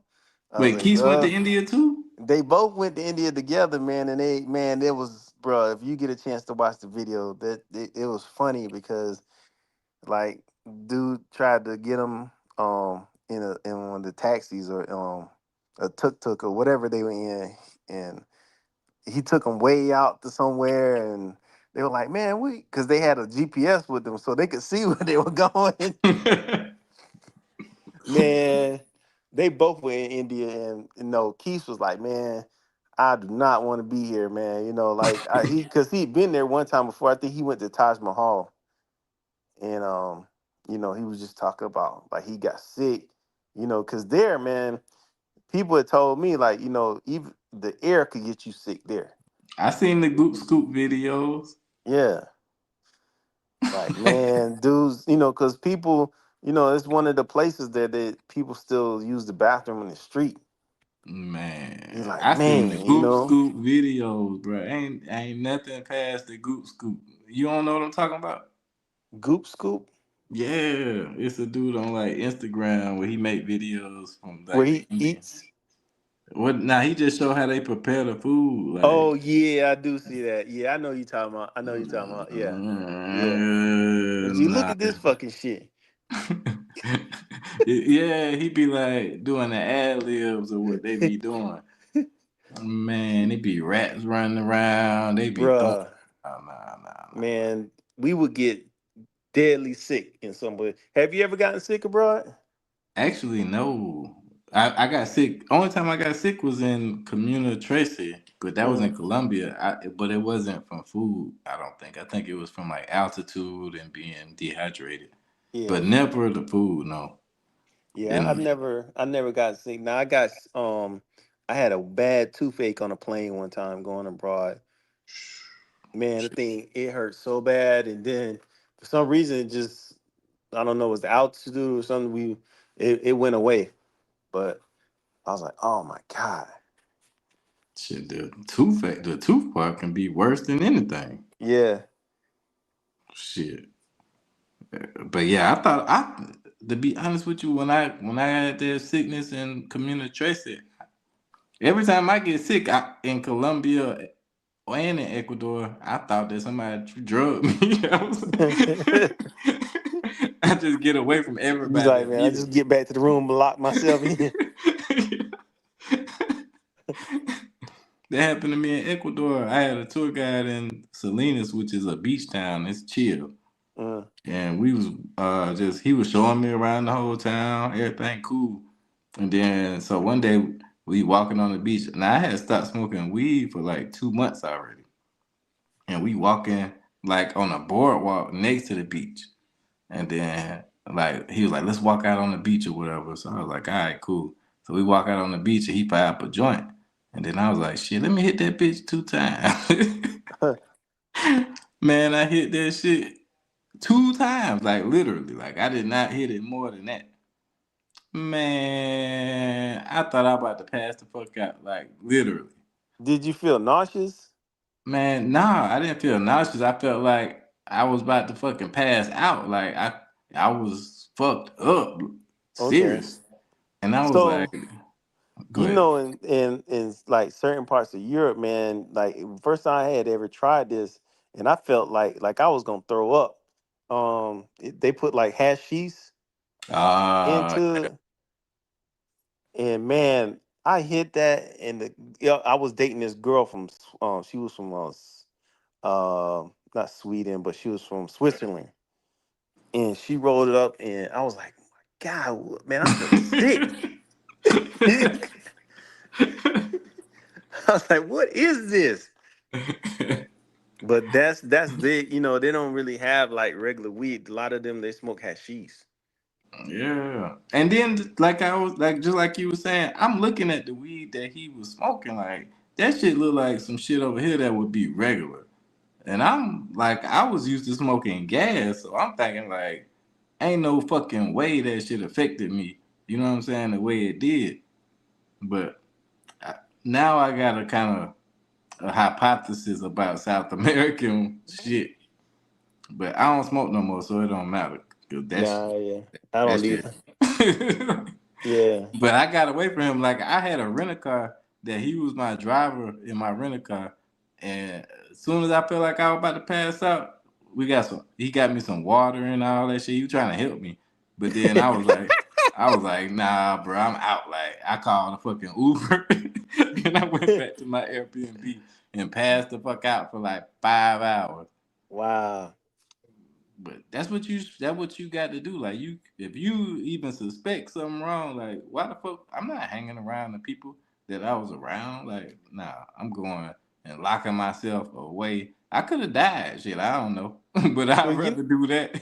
I forget. It was a story one time of this dude and some other guys that got scoped, and the dude said he started feeling it, and he locked himself in the bathroom, and they Damn. couldn't. And then laid in front of the door, like they couldn't get in there to him.